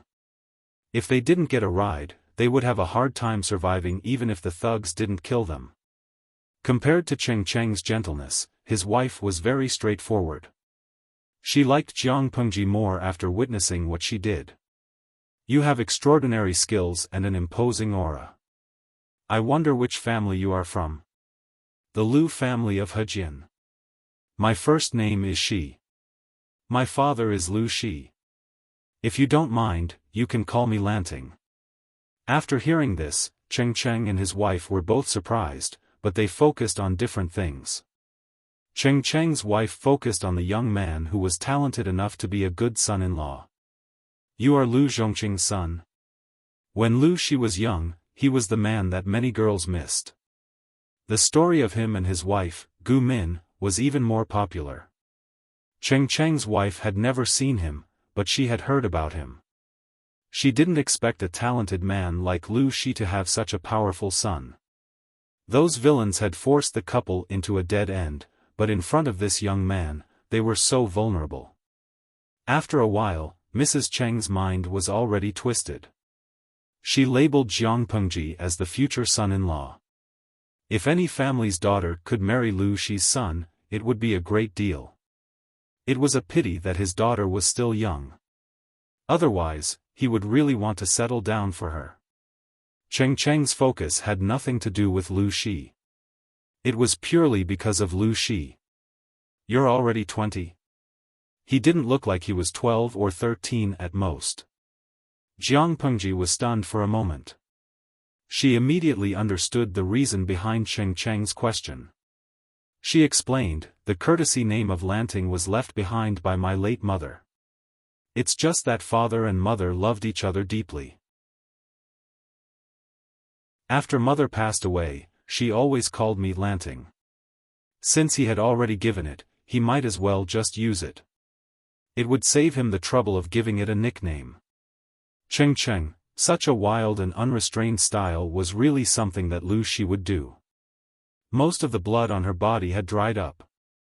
It was impossible to tell what she looked like. Jiang Pengji told the guards to protect Cheng Cheng and his wife. She found a secluded place to wash her face. She couldn't wash off the other blood on her body, but she had to wash off the blood on her face. You're really good looking. Do you have an uncommitted marriage? Cheng Cheng's wife was more and more satisfied with Jiang Pengji. She saw that Jiang Pengji looked so delicate and pretty.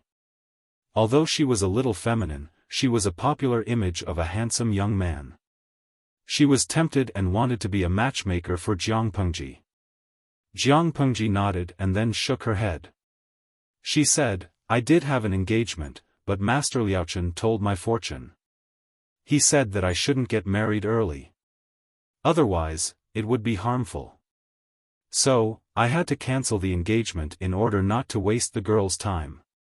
Cheng Cheng's wife gave up on the idea of being a matchmaker. She felt it was a pity. She didn't doubt the truth of Jiang Pengji's words. Marriages between gentry families were not child's play. Unless it was unavoidable, they wouldn't cancel the engagement. Jiang Pengji's reason was irrefutable. Cheng Cheng looked at Jiang Pengji's face thoughtfully until his wife pinched him. Her husband was a good teacher. She didn't want to spoil Jiang Pengji's mood by talking nonsense. Cheng Cheng smiled bitterly. You've misunderstood me. I just think that you look familiar. I think I've seen you somewhere before. Since Lanting is Lu Zhongqing's son, he naturally looks like him. Why are you thinking about this? Cheng Cheng was speechless. He had never really met Lu Shi. They had been friends for a long time. They both knew of Lu Shi, but they had never met. The circle of gentry families was not big, but it was not small either. He had never met Lu Shi, but he had made friends with the same people. He had heard about Lu Shi from his friends. Therefore, Cheng Cheng said that Lu Shi looked familiar was not because of Lu Shi. He thought about it and suddenly remembered that he had seen an unfinished painting from his friend a few months ago. If the woman in the painting was a few years younger, more youthful, and softer, wouldn't that be Lu Shi? However, Lu Shi was Lu Shi's second legitimate son. He was the daughter of a concubine in the Lu family and had been raised in a boudoir. Could it be that the woman sleeping among the flowers in his friend's painting was the late Gu Min? It was terrifying to think about it. However, it was not impossible to think about it this way. His friend was Yuan Jing's disciple, and Yuan Jing had some contact with Gu Min when he was young.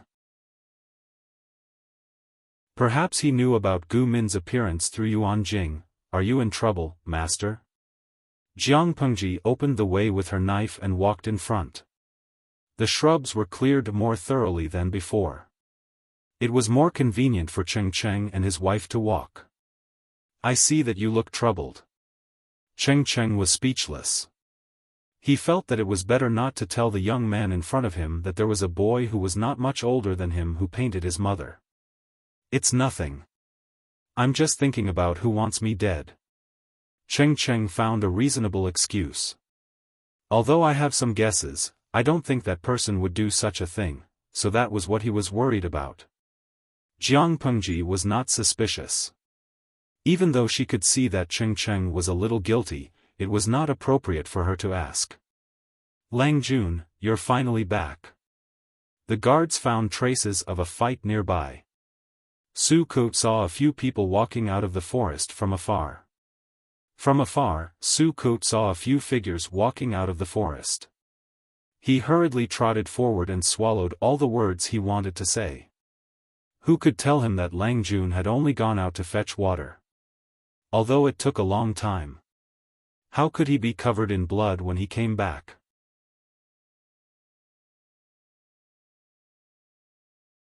Chapter 259.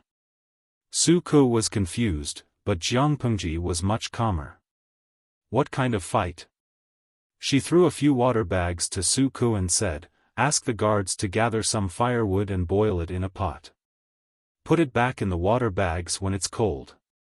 The water in the stream is not clean after all. Boil it before drinking."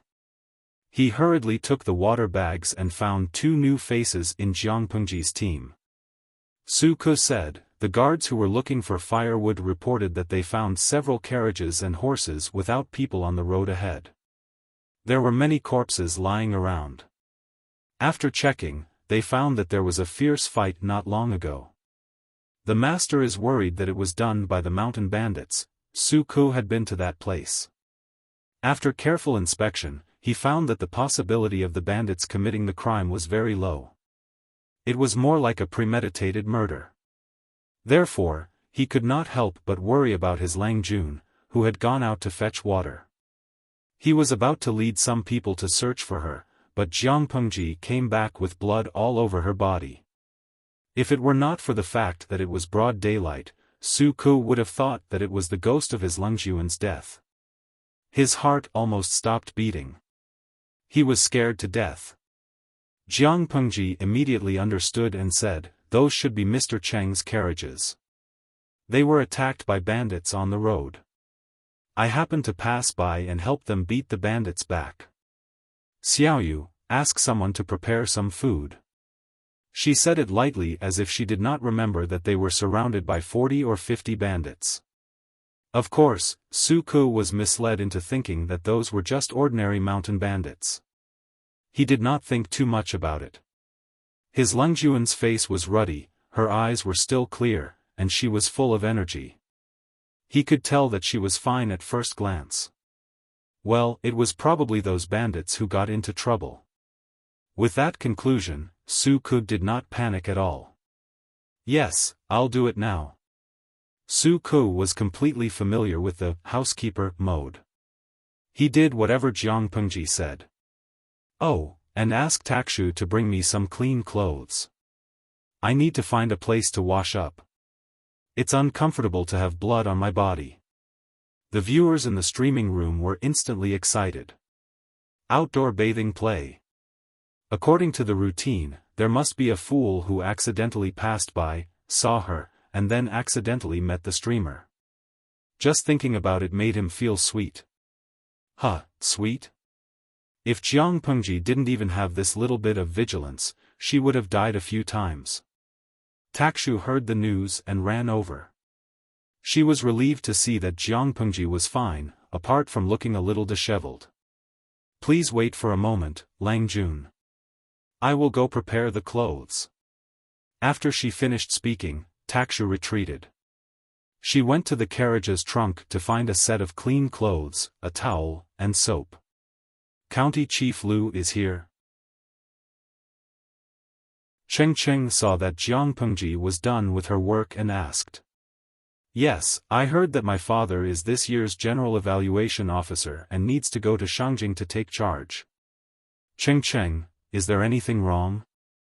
He felt that Cheng Cheng's expression was slightly speechless. Cheng Cheng continued to be silent, with a complicated expression. After a long time, he said with a wry smile, "People used to say that Lu Zhongqing was wild and unruly. I used to think that it was someone else who wanted to discredit County Chief Lu. But now it seems that he was right, the evaluation was imminent, but the chief examiner was only on his way now. Lu Shi, as soon as he arrived, he heard someone bad-mouthing his daughter and damaging his image as a father. Who did he offend? He was an old fox in the officialdom, so he did not take Cheng Cheng's words to heart. Lanting, these two are. Lu Shi walked over and saw the face of the person who had bad-mouthed him. Just one glance and the unhappiness in his heart disappeared. Although Cheng Cheng and his wife looked disheveled, they still looked elegant. No matter who saw them, they would sincerely praise them. "Father." She told her father what had happened in detail and said, "It was fate that brought us together, so I invited Mr. and Mrs. Cheng to come and we planned to go to the next station together. After all, the murderer's purpose and background are still unknown. If we leave them in the wilderness, I am afraid that their lives will be in danger. Father, what do you think?" As Jiang Pengji spoke, she found that Lu Shi's eyes were a little blank. She could not help but frown. It seemed that the couple behind her had some background. Otherwise, why would Lu Shi have such an expression? In fact, Cheng Cheng and his wife did have some background, but not yet. Lu Shi was a man who had been through a lot. He had met Feng Jin, Su Ku, and Qiguan Rang. Cheng Cheng was no exception. "Oh, it's Cheng Wenfu. Nice to meet you." Lu Shi knew Cheng Cheng and called him by his name. Cheng Cheng's face became serious. They were talking to each other, but their eyes were looking at each other. Before this, they had never met each other, but through a few mutual friends, they more or less had some understanding of each other. Now that they saw each other in person, they naturally couldn't wait to size each other up and see if they were really as outstanding as others said. Cheng Cheng was thinking about this, but Lu Shi had other considerations. Because of his daughter and wife, Lu Shi knew some secrets that were not known to others, and one of them was Cheng Cheng. Today, Cheng Cheng was just an unknown county official, living a leisurely life with his wife. Not to mention the outside world, even in the Cheng family, Cheng Cheng did not have much of a presence. He was low-key and humble, so he was not well known. Except for a small number of friends who knew his background, outsiders thought that Cheng Cheng was just an idle person with no ambition. That was what Lu Shi knew, and the other part was from his wife. Cheng Cheng was the first historian who presided over the compilation of the history of the 16 kingdoms, the Xia dynasty, and the Jiang dynasty for the first 60 years.